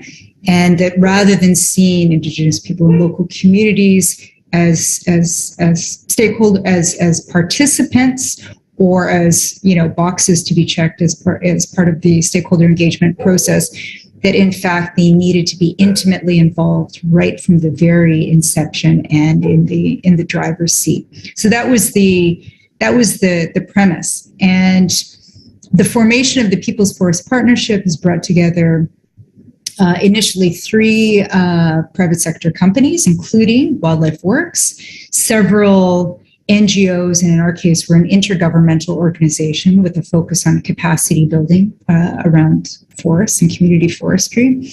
And more recently, last week, we inaugurated the interim executive committee, and 50% of the executive committee are Indigenous people and local communities. So we're quite excited about this, and we do think that it has the potential to be transformative in the sense that IPLCs are really in the driver's seat.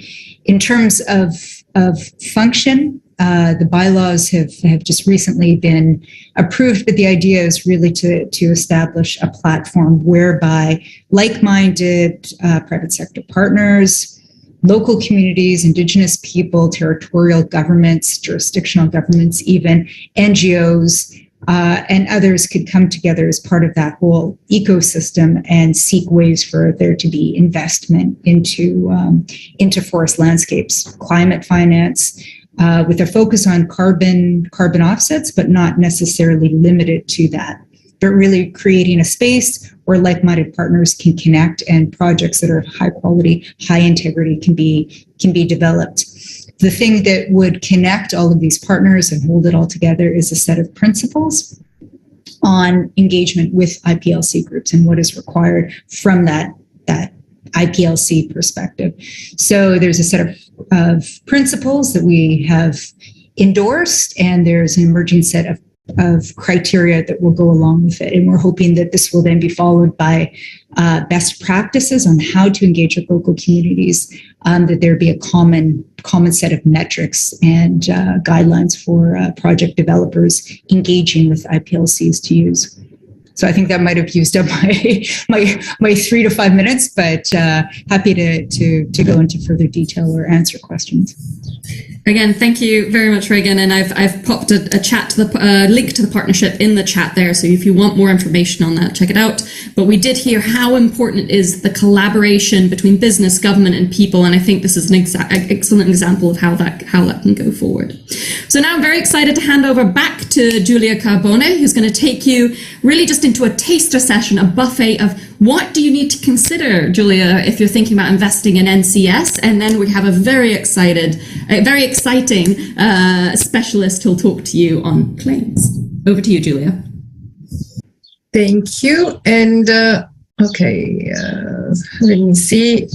First of all, I wanted to say, Regan, thank you so much for contributing to the session and the issue and the solution. Well, that's what I'm really happy to hear that you have constructed is so important, because we have, in a lot of discussions we are having, it's always very kind of complicated and, to identify who can we work with in terms of reflecting, not representing, but reflecting the voices of communities and Indigenous peoples. We have the luck to work with some of these lighthouses. So often there we have, voices from communities, Indigenous peoples, but to have this kind of forum that you're organizing is going to be really important to make sure that all the work streams that are happening, that will collaborate with you. So as NCSA, for example, we are working on a procurement guide and an investor's guide that will look at all issues. So I will definitely follow up with you guys, because then we can plug in the work you're doing without reinventing the wheel. So excellent. But this is to say to everybody that communities and Indigenous peoples are the part of the solution. Is not a co-benefit, but they are a pillar of the solution as much as gains in biodiversity. So there is no climate mitigation unless there is benefits for people and their willingness to participate. As JR explained, in his community, they wanted to participate. And what I love from that example, and we had others that said the same thing, that transformed the project from being a kind of a donor philanthropic approach to a market-based approach with a lot of more opportunities. Now, there are a number of other issues that we would like to address, but we don't have a lot of time right now.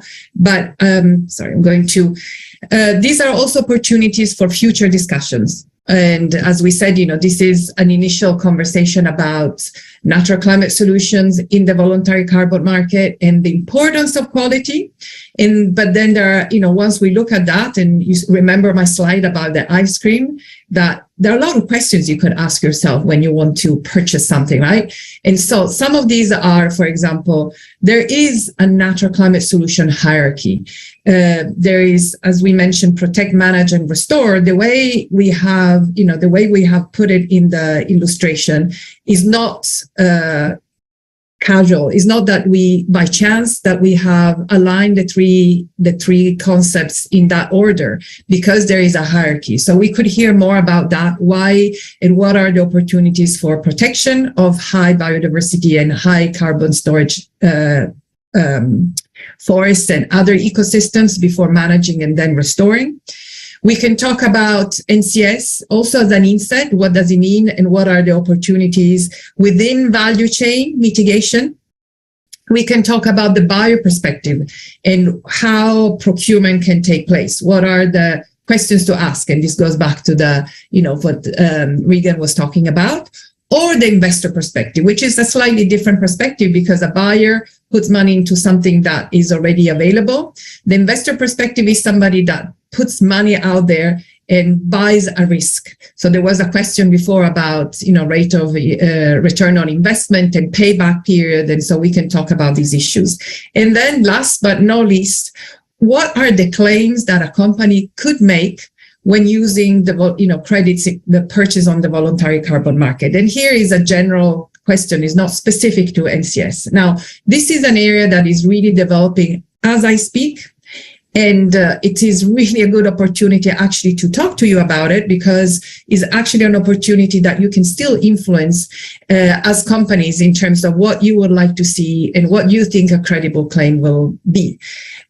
Claims, right now there are a number of companies that make claims, but this is not regulated. And when I say regulated, I don't mean necessarily by the government, but there isn't even a voluntary standard that says this is a claim that is credible today. We hear that, from the science-based target, there is a net zero definition for, between now and 2050. But what happens if you're using the voluntary carbon market today and purchasing credits on the market? What can you say about the status of your organization, your company, or the product? So for this, we have invited Mark Kember, who is the executive director of the Voluntary Carbon Market Integrity Initiative, who is going to talk about the claims code of practice that has been launched a couple of weeks ago, is out there for consultation. He can tell you about it, how it was formed, what does he say, and what are the options for providing comments.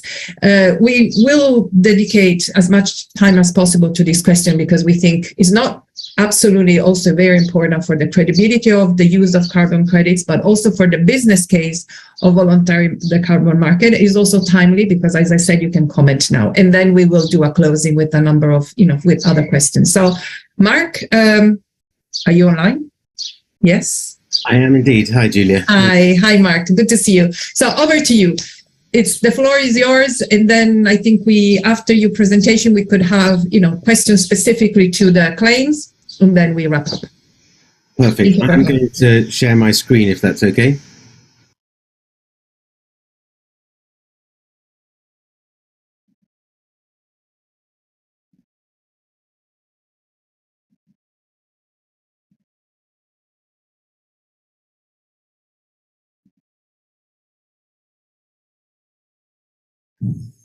And while Mark's bringing his screen up, in the chat, you'll find a link also to the VCMI if you want to explore it in your own time as well. So, thank you. I am going to give a brief overview of the VCMI Provisional Code of Practice that was released 2 weeks ago. The VCMI was set up to look at the demand side of the voluntary carbon market. So while there are a number of other initiatives that are looking at the quality of credits and projects and the activities that underpin them, it was believed by many stakeholders it was important also to look at the demand side. So we focus on two specific questions. Under what circumstances can companies credibly make voluntary use of carbon credits? And second, what can they say? What can they credibly claim about this use of carbon credits? So looking at what about the conditions for buyers and the claims they can make about the purchase and retirement of carbon credits. The design of the Code of Practice follows almost a year of work consulting with stakeholders from civil society, from businesses, from governments, and in our first consultation last year, we developed a set of design principles which you can find in the report that has been linked to in the chat. I'm not going to talk through all of those, but it's important perhaps to focus on three. One, and this is a principle that was agreed across civil society, governments, business, and all stakeholders, that the use of carbon credits must be part of the accepted mitigation hierarchy. In other words, the carbon credit use must be additional to policy and corporate decarbonisation. That's to say, companies and all non-state actors should be following a science-aligned pathway of some kind towards net zero by mid-century in compliance with the Paris Agreement, and only then use carbon credits to go above and beyond that decarbonisation action. In the same way, governments shouldn't use voluntary carbon markets or carbon markets more generally as a substitute for action, but rather as a way of going above and beyond enhancing their nationally determined contributions. The second principle is that claims made in the public sphere, statements made about corporate achievements, should reflect just that. Achievements that have been made, not commitments for the future. As I'm sure everyone on this call knows, it is easy, whether you're an individual, a company, or a government, to make big commitments about what you'll do in the future. But what matters to the atmosphere is what we actually do. So what emissions we actually reduce and the carbon credits that go beyond that. So the VCMI Code of Practice rewards achievements and not commitments. It's also designed, importantly, to incentivize continuous improvement, not to be a badge of honor or a benchmark that a company or other non-state actor reaches and then sits back and does nothing more. But the code is designed to incentivize through time greater climate change mitigation and greater use of carbon credits. So those principles have guided our work in designing the Code of Practice. And it's focused particularly on companies, but can also apply to all institutions that are non-state actors. And the Code of Practice is designed to be a practical guide that companies and others can use to help them decide when and how to use carbon credits and what they can say about it. And there are 4 steps. The first step is a set of prerequisites which a company must meet, and those are designed to reflect what is commonly accepted as good practice by companies in terms of their climate change activity. Once you've met those prerequisites, a company can identify the claim or the standard that it would like to meet through a combination of its own decarbonisation and the use of carbon credits. Having done so and met those requirements, should then purchase high-quality carbon credits. And of course, given that transparency is key to the trust and integrity that underpins credible carbon markets, must report transparently and with independent verification across all 3 of the previous steps. So I'll now go into a little bit more detail on those steps. And of course, there is much more detail in the document itself. The first step, as I said, is meeting the prerequisites, which represent what is widely accepted to be good corporate behavior or good corporate activity on climate change. So first, a company should have a commitment that is aligned with the goals of the Paris Agreement. That's to say, achieve science-aligned long-term net zero emissions across all 3 scopes. That's to say, its operational emissions, its emissions associated with purchased electricity, and the emissions associated with its supply chains and the consumption, use, and disposal of its products across all those 3 scopes to be at net zero emissions no later than 2050.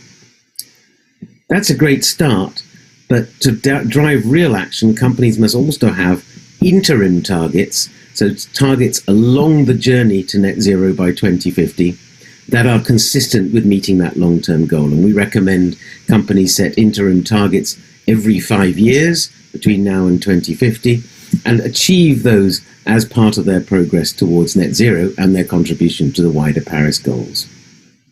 Having the targets is great, but those need to be backed up by publicly available information on the plans, the strategies, including use of carbon credits, that will be used to meet those goals. to show that a company is not just talking the talk, but is putting in place the requirements to be able to walk the talk as well, to show how they will meet their targets.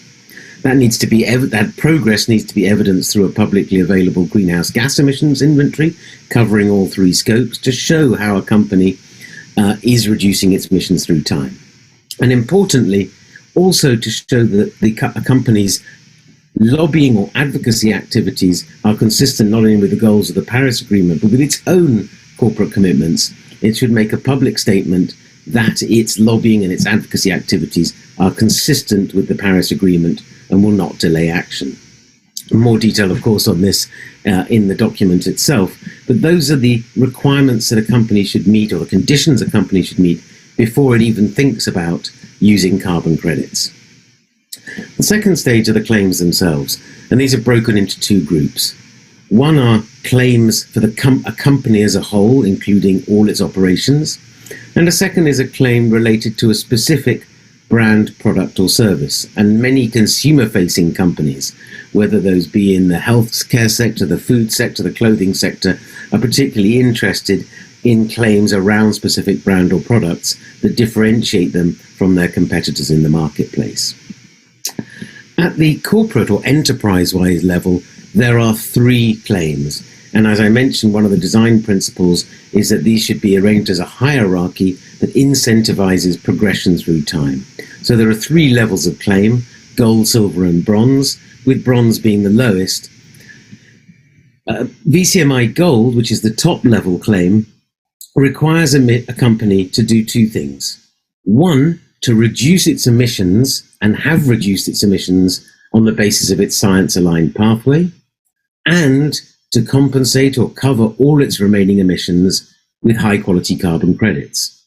So in this example on the screen, you'll see in the base year, the company's emissions were 200, divided between scopes 1, 2, and 3. Its target for the year of its claim is shown by the green dotted line in the circle on the right.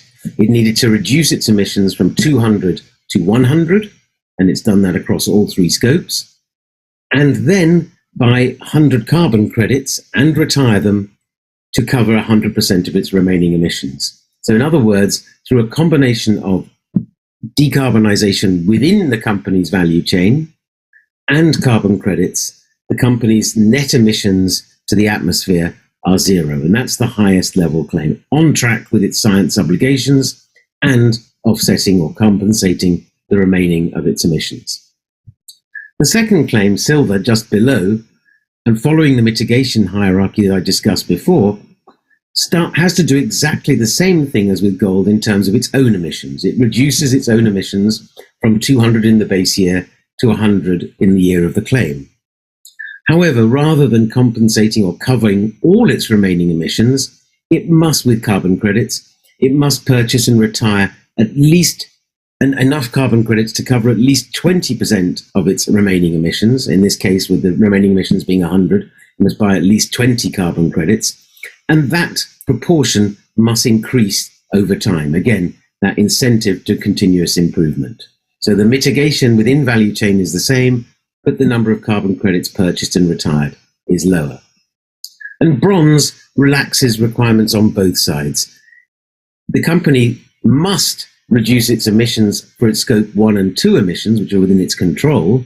And so as you can see, its scope 1 have reduced from 100 to 50, scope 2 from 20 to 10, but it is not on track with its scope 3 emissions. And this responds to comments we've had from stakeholders across the whole of the world, that many companies are not yet fully on track to measure and account for and reduce their scope 3 emissions. So we suggest here that half the target for scope 3 emissions can be met through high quality carbon credits, but that proportion must reduce over time, and by 2030, VCMI bronze will no longer exist because companies must, by 2030, be on track for their scope 1, 2, and 3 emissions. And then again, as with VCMI silver, a company must buy at least 20% or buy carbon credits and retire them to cover at least 20% of its remaining emissions. So bronze is an entry-level claim where there's some relaxation on scope 3, but you must be on track for scope 1 and 2. Silver is slightly higher, completely on track, but not full coverage of remaining emissions. And then VCMI Gold, emissions to the atmosphere are in net terms zero. Alongside the enterprise-wide claim, there's also a brand, product and service claim, which, as I mentioned, is attracting a lot of interest. And there it was very important, as we heard from the consultation, that this should not be a way for a company to avoid its obligations. And therefore, while the focus may only be on a specific brand, product or service, a company who owns that brand, product or service must meet all the prerequisites that I already mentioned in Scope 1, the net zero long-term commitment, interim targets, a plan for the company to show how it's going to meet its targets, and then maintain an inventory for the Scope 1, 2, and 3 life cycle emissions of that brand or product, demonstrate that it is continuing to reduce the emissions or emissions intensity of the product, follow high-quality guidance, and there are several from ISO and other standards bodies around the world, and then comply with all applicable regulations. So that would produce a carbon neutral product, brand or service, which can be marketed as such, but behind that, the company must be taking meaningful action across the organization as a whole. Step 3 is purchasing high quality carbon credits. And VCMI made a decision not to try and develop another standard for carbon credits. There are a number of high quality, credible standards in the marketplace already. There is also the Integrity Council for the Voluntary Carbon Market, which both Julia and I are involved with, which is designing a threshold standard that we hope and expect will be the credible standard that is widely accepted by stakeholders across the world as defining what is a high quality, high integrity credit. And therefore VCMI, we hope by the end of this year, just to be able to point to ICVCM and say, if you have a credit, buy a credit that meets the core carbon principles, which is what the ICVCM is developing, then that is good enough. But we will also include a number of buyer beware warnings or criteria that companies should be taking into account whatever standard or carbon credit they buy. And then finally, as I mentioned, it's vital that companies report transparently on this. Perhaps one of the biggest weaknesses of the voluntary carbon market to date, and perhaps one of the reasons it hasn't grown, is the lack of trust in it. And that's because often the information about projects, about credits, about participation, and about the use of credits is not in the public domain. It's difficult for any of us on this call, or journalists or other NGOs, to scrutinize what companies are genuinely doing and what the credits they use genuinely represent. So we require full transparency, both on the compliance with the prerequisites, corporate decarbonization, and the use of carbon credits. And of course, all of this must be verified by a credible, independent third party. This, as I think you've seen in the chat, you can download the Code of Practice. There will be a short user guide published next week. Over the course of this year, we're currently in the middle of a public consultation process, and I would encourage any and all of you to participate in that. 43 companies so far are participating in road testing of this guidance, and we're also doing some deep dive work on issues that came up with our previous consultation, such as Scope 3 emissions and how to measure whether a company is on track or not to meet its targets. And all those will come together towards the end of this year, when we will publish the definitive Claims Code of Practice and encourage companies around the world to use it to go above and beyond their existing obligations. So Julia, I think I'll leave it there, and I'm very happy to answer any questions that you or any of the other colleagues might have.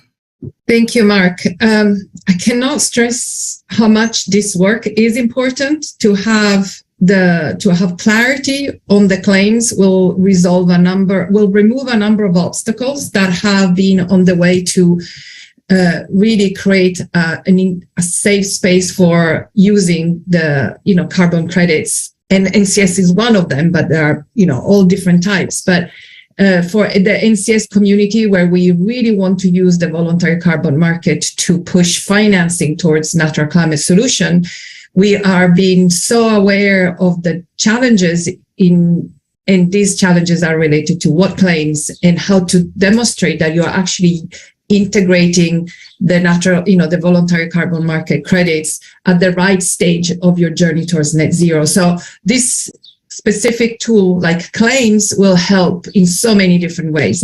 Of course, we are going to work more with Mark, because we will definitely push to elaborate more in what quality means from an environmental and social perspective. So definitely, Mark knows we're going to provide comments.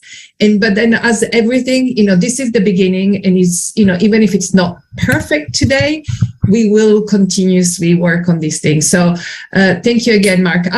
We have 5 minutes for questions specifically on this topic first, as we have Mark here. Specifically on claim, anybody that feels like they think about providing comments, or maybe even, I don't know if there's still time to enroll as a pilot companies, Mark, but what anybody has, what is your initial reaction to the process that Mark has highlighted? Just raise your hand virtually and then you will pop up on our screen.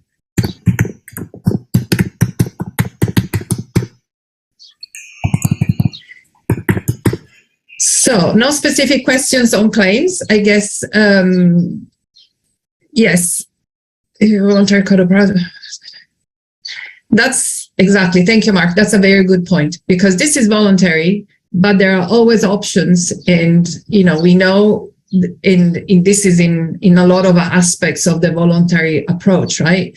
The voluntary comes, and then the mainstreaming and really creating the level playing field becomes really part of what happens when the government embeds that specific element into their regulation. So you guys can be the leaders and then push the governments to raise the bar, and then have, if in any company at the country level wants to make a claim, then at least you're all on the same level playing field. So I think, going back to one of the questions, how the BCSD can help, I think there are different, as we demonstrated today, there are so many different elements, but this is not to confuse and create, we need to simplify by taking different aspects at a time. So, for example, on this question of claims, I think you can definitely talk to Mark directly and seeing, if there is an opportunity for more consultation at the national level, or maybe even having a government looking into this and seeing already from a government perspective how they could use this in the future. And I'm sure Mark and his team, I'd be very happy to have, provide additional input, because this has to be scaled. This has been to scale to all sectors in all countries. This cannot be a pocket. To make it happen, it has to be mainstream at all levels. Then there is, of course, the question about how do we raise the capacity of business to embrace NCS in the voluntary carbon market, as Mark said, as Alex said, as Daisy said, as I mentioned as well. The use of voluntary carbon market credits, and specifically in our case, what we are talking about, NCS, is only after deep decarbonization has happened. So I think that is certainly something that the organization, the national BCSD, can really take a role in looking at what is the level of integration of science-based targets and where the companies stand on their journey to net zero, and then give an advice and assess when a company will be ready to invest. Now, going back to Mark again, his document actually can help to assess in more specific terms when is the company ready to embrace, natural climate, embrace the voluntary carbon market and invest in natural climate solutions from a specific perspective. So all these pieces come together in that way. So first is, where do you stand in the mitigation hierarchy? And then talk about what could be the high quality natural climate solutions. There is certainly happy to work more with you about it. We mentioned a number of deep dives that we can develop together, especially, for example, what is the NCS hierarchy, why protection, then management, and then restoration, and maybe see if we can organize a workshop about what are the NCS priorities, opportunities at the national level following this. For example, there is a very good methodology by CI and TNC looking at the assessment of the protection potential zooming in at the country level. So that's something that we could do together, right? Because any area that has the potential for an investment in NCS, it's an important area to be integrated into the solution to climate change. So on this, I think we have pretty much finished the program for today. Daisy, have we forgot anything on what we wanted to say? No, so we've run through the program and we have our 5 minutes now to just thank people and also summarize and also let you know what's next in terms of BCSD Kazakhstan and WBCSD. And then there will be an optional session to focus on the ecosystem management and ecosystem opportunities within Kazakhstan. Yeah. But for now, I guess, unless we have a pressing question from the audience, but I think we've been answering them in the chat. And our apologies, we didn't have more time to hear your own voices. We had anticipated this to be more interactive. But for now, I think, Julie, if you could close with the question of, what's next? What's one action that everyone here can take today and what they can expect from us? Yes. So as I said, expect from us support. We are, Daisy and I basically are part of this project called the Natural Climate Solution Alliance. And our part of our theory of change is to inform, raise awareness and inform companies all over the world about the potential of using natural climate solution as a voluntary carbon market. So we are there to support. For you, first action is go home and see where do you stand in the journey to net zero and what could be the potential. Remember that even if you can't do it today or tomorrow because you still have some homework, to do in terms of put your house in order from a climate mitigation perspective, natural climate solution is not something that you can buy at a supermarket tomorrow. So you can start getting involved, understanding what it works, looking at the value chain, who are the key players, what kind of solution would fit better with your business model, right? Are you a company that you feel more because of your sector, you may be more keen in working on blue carbon, for example, and start thinking and looking around, and we'll be happy to put you in contact with people.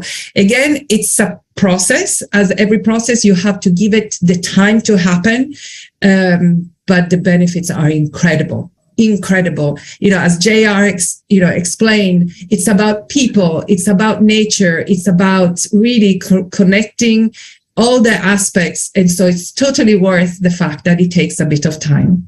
So on this, I like to really thank our host, the Kazakhstan National Business Council, for inviting us and for organizing this, and to all the opening speakers for demonstrating the high level support to this topic. We really hope we can work with you in the future. And again, to all the participants that stayed with us for 2.5 hours, we are, available. There are going to be, we can exchange emails later. You can be part of the discussion. This is really a conversation about conservation, climate, and people. So thank you all. And thank you, Daisy, for the amazing work you have done for putting this together. Ugo, Giovanni, and all of you, thank you. Позвольте мне тоже поблагодарить с нашей стороны. Let me thank you on our side. I would like to thank the team of the NCS Alliance for such a fruitful workshop. I see that the number of participants did not decrease throughout the workshop. No one left us. That means that this topic is very interesting. The interest is there. We know that the topic is very important. And I would like to say to the participants that the links to the document are available for you. The information that is out there, whether it is the methodological information or any other results of the projects, all of that is available. And we follow this information very closely. We always do a brief description of this information in our magazine. We will make sure that we mention all the best practices. So we always promote the best new approaches And we will be happy to continue working with you, continue cooperating with you. We want to develop this platform even further and get more and more stakeholders involved. But I would like to say that our workshop is not over. We will have an open discussion, and we do want to focus on the opportunities that are possible in Kazakhstan. So thank you very much. We thank all the colleagues from the WBCSD. And now I would like to give the floor.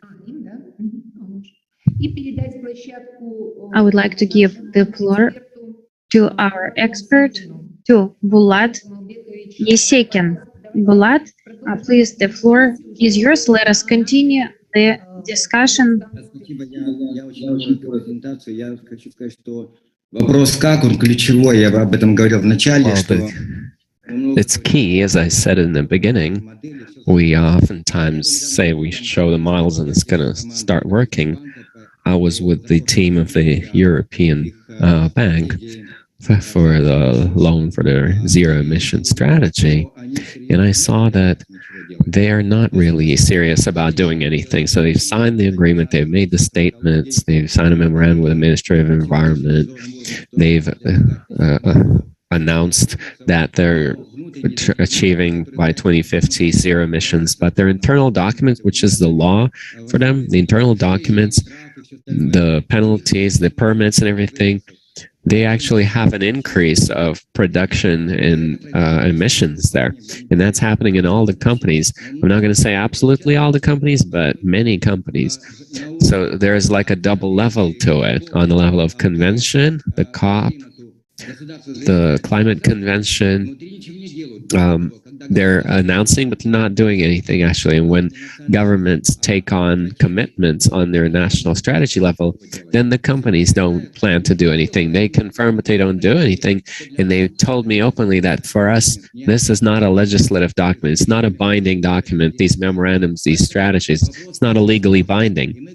So it's a difficult issue. And of course, there should be a mechanism of enforcement, which we don't have on a global level now. And of course, the market instruments, such as increasing the price for carbon and border taxes, but there should be also an understanding. And for that understanding, I have my second presentation. I'll show it to you briefly. It includes why companies should start investing into nature. And I'm going to get back to this one slide from the first report. McKinsey did a forecast that by 2030, this large region, significant part of the planet's territory, important for global sustainability and stability, is going to degrade just like the Aral Sea, and it's going to be a new desert. And they calculated very profoundly, and they calculated what needs to be done in order to stop this degradation. But that was 10 years ago, and nothing has changed since then. And they recommended a national plan with all the goals, with all the international agreements and investments into the green economy, such as water saving and crop replacement that take up too much water. It's classification of water bodies, but nothing was implemented because the existing management system does not allow to see your dependingness on the ecosystem of nature. Now, the companies there, Balkashmays, or this enterprise, the utilities of Almaty, you can't see it. This is smog, but it's actually Almaty city. And with the current management system, they don't see their ties to nature and ecosystem. So the Minister of Energy said, you don't try to educate us. My task as a Minister of Energy is to increase discharges from the power plant for energy. I don't have a task of conserving your Balkhach. And so today's management is resource oriented. It is the main barrier to it. This slide we made 20 years ago, we showed how the management takes part. They all manage different fragments: fish, water, industry, forests. But overall, this ecosystem, everything that unites this is one organism. Nobody's managing that. So our management system, which includes the legislation, the funding, the setting of goals and indicators, and taxes, it doesn't have a place for preserving the ecosystem. It's all built on a resource approach. And that goes for the national level, that goes for the global level. As I already said, even the Sustainable Development Goals, they're all built on a sectoral principle. The ecosystems are just one of the many goals. So, of course, I'm not talking about the micro ecosystems, but the best approach out there that unites economy and social and environment is the basin approach. So the basin approach is the most optimal, and it is the most effective in order to involve business and the population, the public and the government into this ecosystem approach. So this basin, once we localize all these goals, the industry, the utilities, the hydro energy, the biodiversity, then in this localization, they actually become very significant, because the issue of green economy, they don't answer the question to how much energy should we save, right? Because behind every indicator, there's growing costs and expenses. And once we put them on here, you can see where and how much we can gather this water in order for the Balkhach ecosystem and the balance for the lake be preserved. So the issue of energy, water, utilities, even for industrial standards, once we apply all these goals to the basin approach, then you start to have the foundation for industrial standards, for discharges, for emissions, for pollution, for resource extraction. So the basin approach is the key prerequisite to preserve the climate. So the basin approach is actually the key. The protection of nature itself should be based on an ecosystem approach.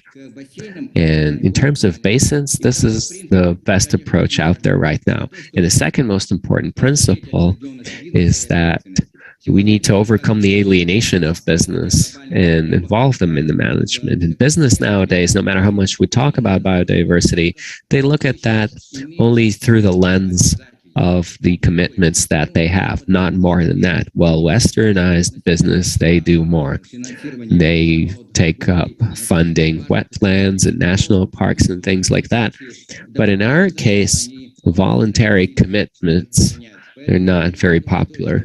So I think for the business and the public to be involved, we offered different ways. In 2006, we suggested to create a basin corporation. And now I want to add the word social too, because without the public, this alliance of the business and the government, which exists mostly for the climate convention, in the public, there is like an observer and is a party to be informed, but they should actually all be together. They should be all equal shareholders. The basin joint stock company. So for all the people to be interested in maintaining nature and being able to give it to the future generations. Of course, there will be environmental goals visible in the basin approach. But in terms of the social programs involving the public, the people will see their dependence. For instance, there will be a benefit from green energy or from more fish or from tourism preserving biodiversity. They will be interested in that regardless of where they live. Even the public from population of other countries If it's about the Balkhash, they will be interested in what the government and business are doing if they're part of that basin and what they can do themselves. And it's different now because the people are not involved, not in the Paris agreements. The public is not involved. They know about that. They're informed. They're invited to workshops, but they're not directly interested. So the social basin corporations, they will overcome that alienation. And it'll change people's everyday behavior and create a focus for long-term goals. And they remove social conflicts, and they can be flexible for adaptation to climate change, because they should have an authority to manage the basins, just like it was in the Tennessee River Basin and others, where these basin organizations have their own funding, have their own rights to water management and soil management and infrastructure management. So I think this is something that needs to be developed. It's really important. And here's a detailed video in English and in Russian on the topic. Thank you very much. Thank you very much, Bulat. Now, if anybody would like to comment or to ask a question, you can raise your hand, and then we can go into this interactive mode. Now, let me just ask one little question, Mr. Isekin. Now, we've already said this many a time. What do you believe? What should we start with? What is it important to gear the efforts into in order to move in that direction that you envision? It's a good question. Just recently, there were some hearings in the parliament, and Aija knows. I was listening to those hearings. Her speech was really important. She said that now there's amendments to the Constitution. There was a referendum, and people have voted for changing the article that all resources, water, earth, and biodiversity belong to the people. And that article now needs to be formalized so that the people actually need to become shareholders. This needs to be organized with a basin principle into a basin corporation, and then the people, there should be a basin social corporation. Like in Tennessee back in the year 33, the U.S. Congress adopted a law to manage all the basins and all the conflicts between tourism and foresters. They gave it to manage to them, and they removed all the conflict quickly, and they found which investments and which industries to develop for this basin to feed the people as long as possible and maintain nature for that. So there are experiments out like that out there, and the people, the social corporations, the people should become shareholders, owners of that territory, and guardians of it, and do these things on a daily, not like now, government or business. Business, it's doing its own business, extracting the resources. The government is acting like they control and they tax the business, in that they solve some issues, but the public is not involved at all. And that's the biggest gap. The population needs to be directly involved, needs to be a participant of management through shares, and that needs to be promoted, and this should be discussed based on government, and the president is thinking about how to remove the conflicts between the business and government and the population as well. Yes, thank you very much. Maybe somebody who knows their way with these issues can comment as well. Can I just add a little bit and say that right now, Kazakhstan also had to face a shortage of water, and actually what is being offered by Bulat right now, and that it's offered to use the best practices is very important.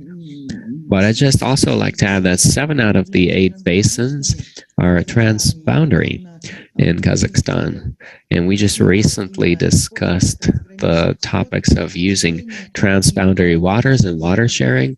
And in this regard, we could also use that ecosystem-based approach with the participation not only of the local population, but of 2 countries. And it could deliver an optimal solution to water sharing and common water management. Айжан, вот вы правильно говорите. Вот, знаете, Aijan, you're saying it right, that even the president, the previous and the current president said that we need to create economic mechanisms for transboundary water problems to be resolved. And there was a water energy consortium, which was supposed to have 3 or 4 countries that are part of the basin, that they would jointly solve how to most productively use the water in the land in that basin, and then through an economic mechanism to fairly share the benefits. So to go from water sharing to a joint use of all the resources of the basin using the mechanism of fair sharing between the downstream and upstream countries. And that mechanism is more important and more effective when people are involved, when investors and business are involved, when international organizations are involved, who have more experience in that. And of course, the people who provide the transparency and the oversight in the social foundation. So a mechanism like that is the right idea. It needs to be developed and moved forward because there is no other way to preserve the Ural that is dying right now, and no joint commissions between Russia and Kazakhstan will save it. In Balkhash, no commissions between China and Kazakhstan will save it. We need to change the whole principle and go away from water sharing and create this basin management approach. And it needs to be built down up. It doesn't have to be transboundary, but within the country first, create small basins, then scale them up gradually. Куралай говорит. Включите у себя звук. Coralai was saying something. You can turn your microphone on. Ага, спасибо. Я хочу поблагодарить вас. I would like to thank you that today you actually raised a very acute, relevant issue. Right, we're trying to handle and tackle these issues, and we keep making our proposals to our leadership because the Committee of Land Resources, in part of the Ministry of Agriculture, the Forestry and Wildlife and Water Resources is part of the Ministry of Ecology and Natural Resources, and we need to effectively manage and rationally use. And the soil is part of the ministry where they should not preserve but use to extract. У вас опять отключился. Your mic got turned off for a second again.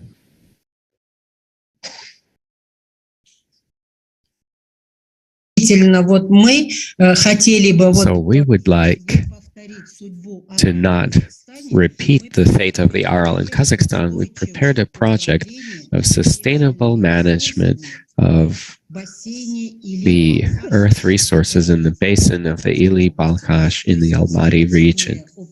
So effective management of ecosystems in the Ili Balkhash region, because it is exactly here that the issue has arisen of not only rationally using the pastures or preserving specific types of plants or animals, but to preserve the ecosystem as a whole in accordance with the laws that are being adopted now.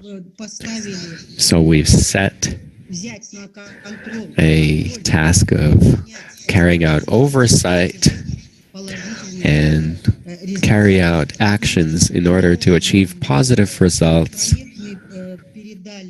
And we've transferred this project to the Global Economic Fund because the Kazakhstani government said they didn't have funding for it. So we're waiting right now. We're preparing our the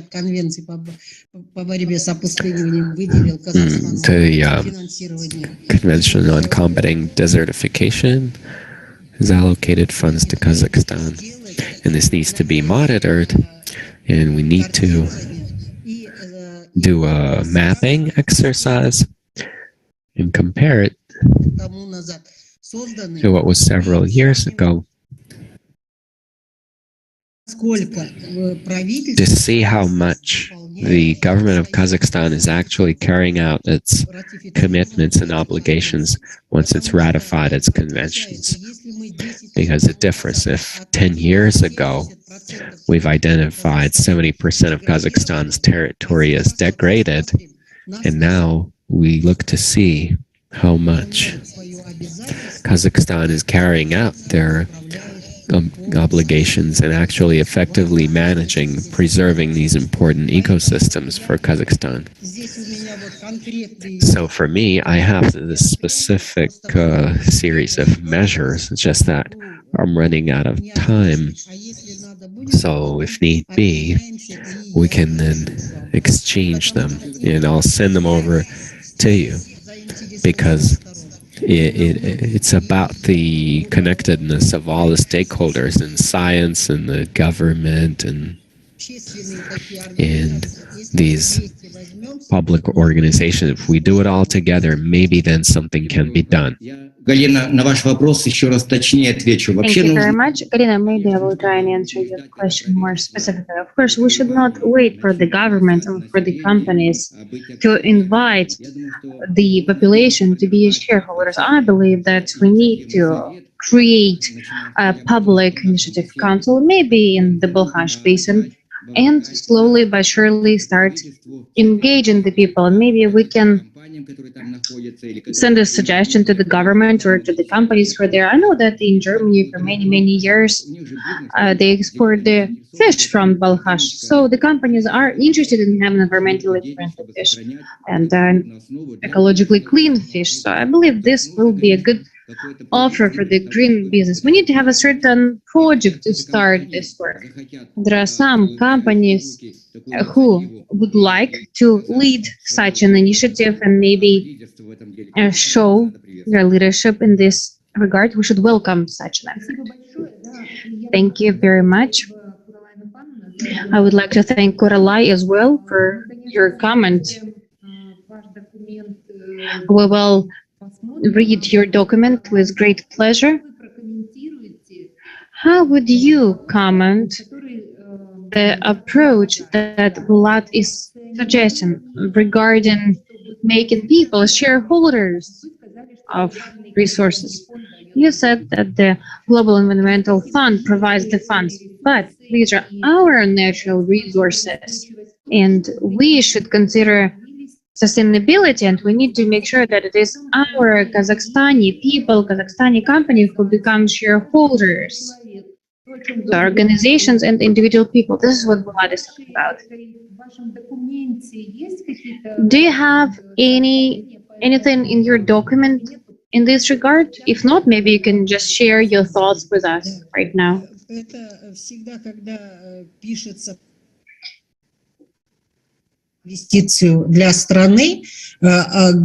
Well, of course, when you talk about investment to the country, we talk about all the possible investment and how our ecosystem can be managed. Of course, we need to be concerned not only about the food security for Kazakhstan, but regionally and globally as well.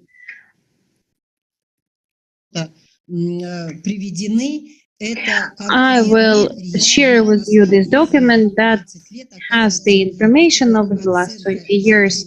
This is the assessment of the land resources, and this assessment has been done for the first time in the last 20 years.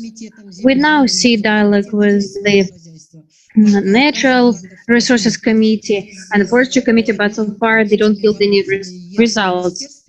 I will visit the ministry and discuss these issues with the minister.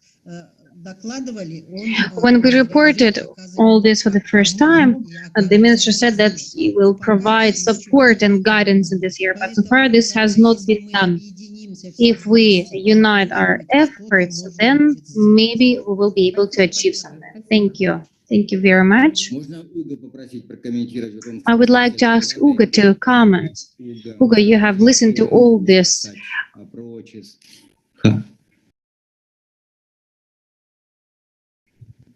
Realistic Yeah, I'm sorry.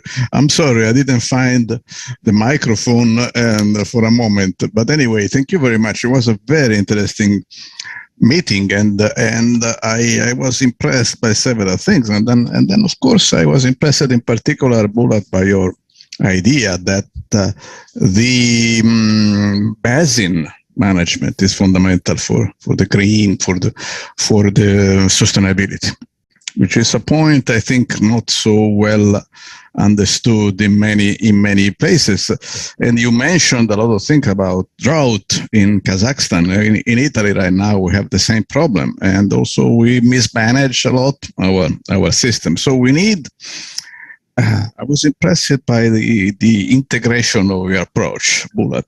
You approach the science and the business. That's extremely interesting. I hope your approach, Bulat, can keep going. You keep momentum and move.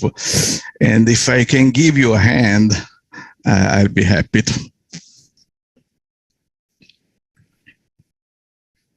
Спасибо, Уга. И я хотел Thank you спросить very Анатолий much, здесь. Uga. And also I'd like to ask Anatoly Shevchuk for his opinion. He is an experienced expert. We work together in the water sector in Russia and Kazakhstan. Anatoly, what is your opinion? Whether these ideas are realistic at all?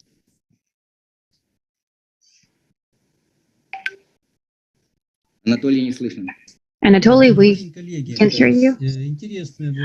Good afternoon, dear colleagues. We did have a very interesting discussion. I believe what Bulat is suggesting has a lot of potential. It has a good foundation too. A while back, I worked with the group of Lvov academician back in 2000. He also suggested a similar approach, make the people the owners of the natural resources through certain legal documents. And we tried calculating the value of all the natural resources. And I think we lost the speaker. Анатолий, ты пропал. Anatoly, you disappeared. Anatoly represents the Russian Academy of Science, and he spent a lot of time as the leader of the academy. Anatoly, are you back? Can you hear me? Yes, we can. So we need to think about how this work could be done. You had a good idea saying that we need to start bottom up. So we maybe need to choose one region, maybe one pilot area, of course, having the support at the legislative level. It's rather difficult to do all of that at the same time at the level of the whole country. We need to have an experimental approach at a level of one region, maybe, that fits the criteria that you mentioned. I believe the idea has a lot of potential. I support it, and it could be possible to try it out maybe in Kazakhstan or in other Central Asian countries. Anatoly, we have a Russian-Kazakh commission on Ural River. It's in a dead end. Kazakhstan requests water, and Russia does not give the water to Kazakhstan. Tatarstan is doing something else. And Ural is very vulnerable. Maybe we could use this approach of one ecosystem management using the special status of Ural. I was at the negotiations in Moscow, and the governor of the oblast said, if I had shares,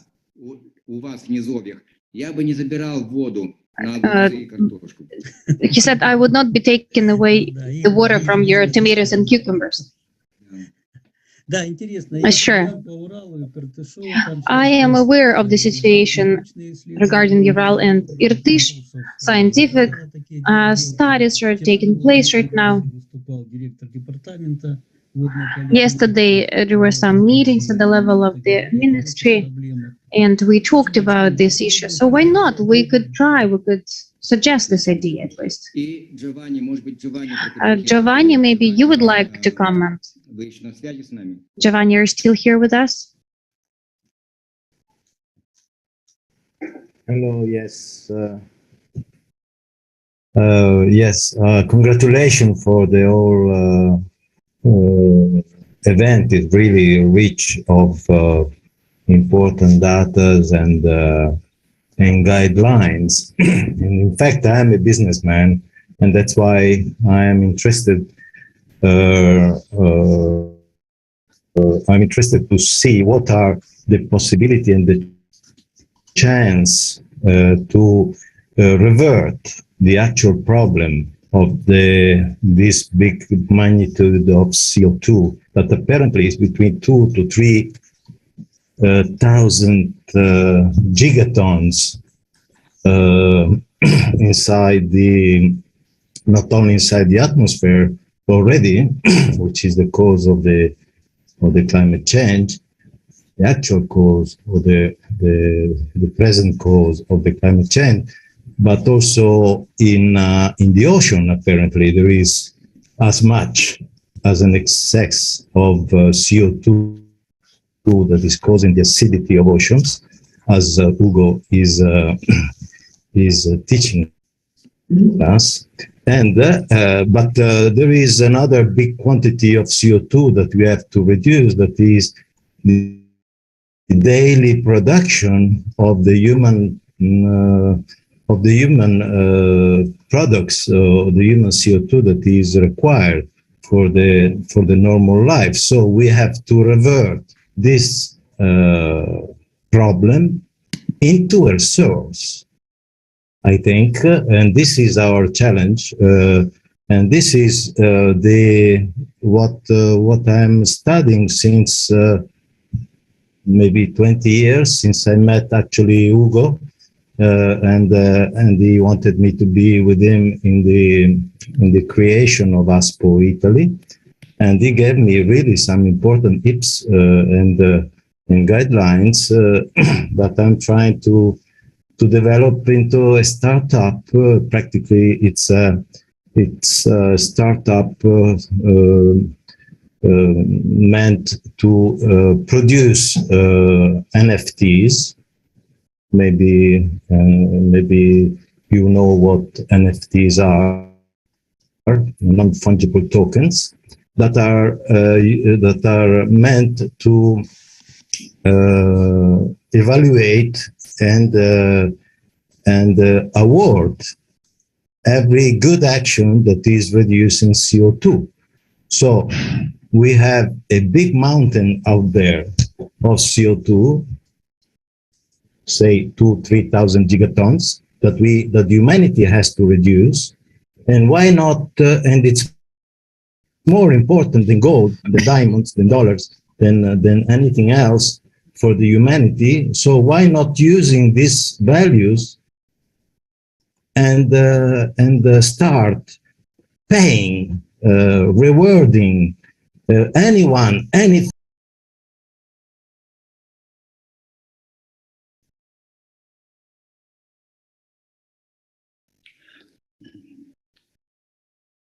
Понятно. Thank you, Giovanni. Я хотел напомнить, что я давал ссылку в презентации, посмотрите ее, на работу Giovanni. I also sent a link to some documents in the chat that said that even if we stop all the emissions today, but we continue destroying the ecosystems, then the climate crisis will continue and it will become worse, which will also lead to the food crisis and water crisis. So when we say we need new mechanisms, it's not just an innovation and opportunity. And I'm talking about that because we don't have any other options of preserving ecosystems, keeping in mind the current management mode. So we need to move towards other modes. It's not enough to just reduce greenhouse gas emissions. This is not going to solve the problem. The problem needs to be solved in different aspects. Of course, we need to continue reducing greenhouse gas emissions, but let us not forget about the other pillar that helps us with balancing ecosystems. It's the nature itself. So when we talk about the natural solutions, we need to be very clear about what we need to do and how we need to do it. without turning to a new type of business between the countries and the companies. Galina, I believe that in our recommendation, we can write down what she said. Maybe you can have a pilot project and start on Balkhash, where all the calculations have already been made. We even know all the tariffs that we would need. What are the modes and what is needed? Everything is already calculated, all the financing already calculated. We just don't have the driving factor, the people, the social aspect. We need to include that as well. Sure, we will do. Bula, thank you very much. We thank all the participants of the workshop, those experts who provided us with valuable recommendation. We will make sure that we will continue the work in this direction. Our today's meeting was not the last, it was the third one, but it's definitely not last. It wasn't the first, it wasn't the last. We heard a lot of interesting ideas from different people, and these are the people who are the real experts in this area. We need to promote it and continue this dialogue. And I would like to thank Ugo Bardi. Thank you very much for your contribution. Thank you. We truly appreciate it. And also, I look forward to reading your book about the MTC. I only read little bits, but I understand that it is a very important book. It's a must-read for sure. And also, we should work in the area of legislation. We see what needs to be changed, and we will see how we can contribute to that. And I would like to thank Ayjan Skakova. She has an extremely busy schedule, yet she spent the whole workshop with us. It means that if you need our support, I mean expert support, maybe in the lawmaking process, you can count on us. I believe that the participants who are here today will definitely provide support, and not just these experts we have today, but the experts who will join us later. Thank you very much. Now, if you have any comments, suggestions, any feedback at all, please get in touch with us. I'm sure you know our association. You also have our email address. We always happy to receive a feedback, and we will keep in touch. Thank you very much to everybody. Galina, I'm sorry. Do you have emails of all the participants? Yes, I do. Of all those who registered. Please create a joint group in order to continue the discussion. We do not want to lose touch. We do not want to lose the audience. Sure, we will do so. We will have a special group dedicated to this communication. We thank everybody, and we wish everybody good health. Have a great summer, and thank you very much for the organization, and goodbye. Thank you, and we thank the interpreters for their work.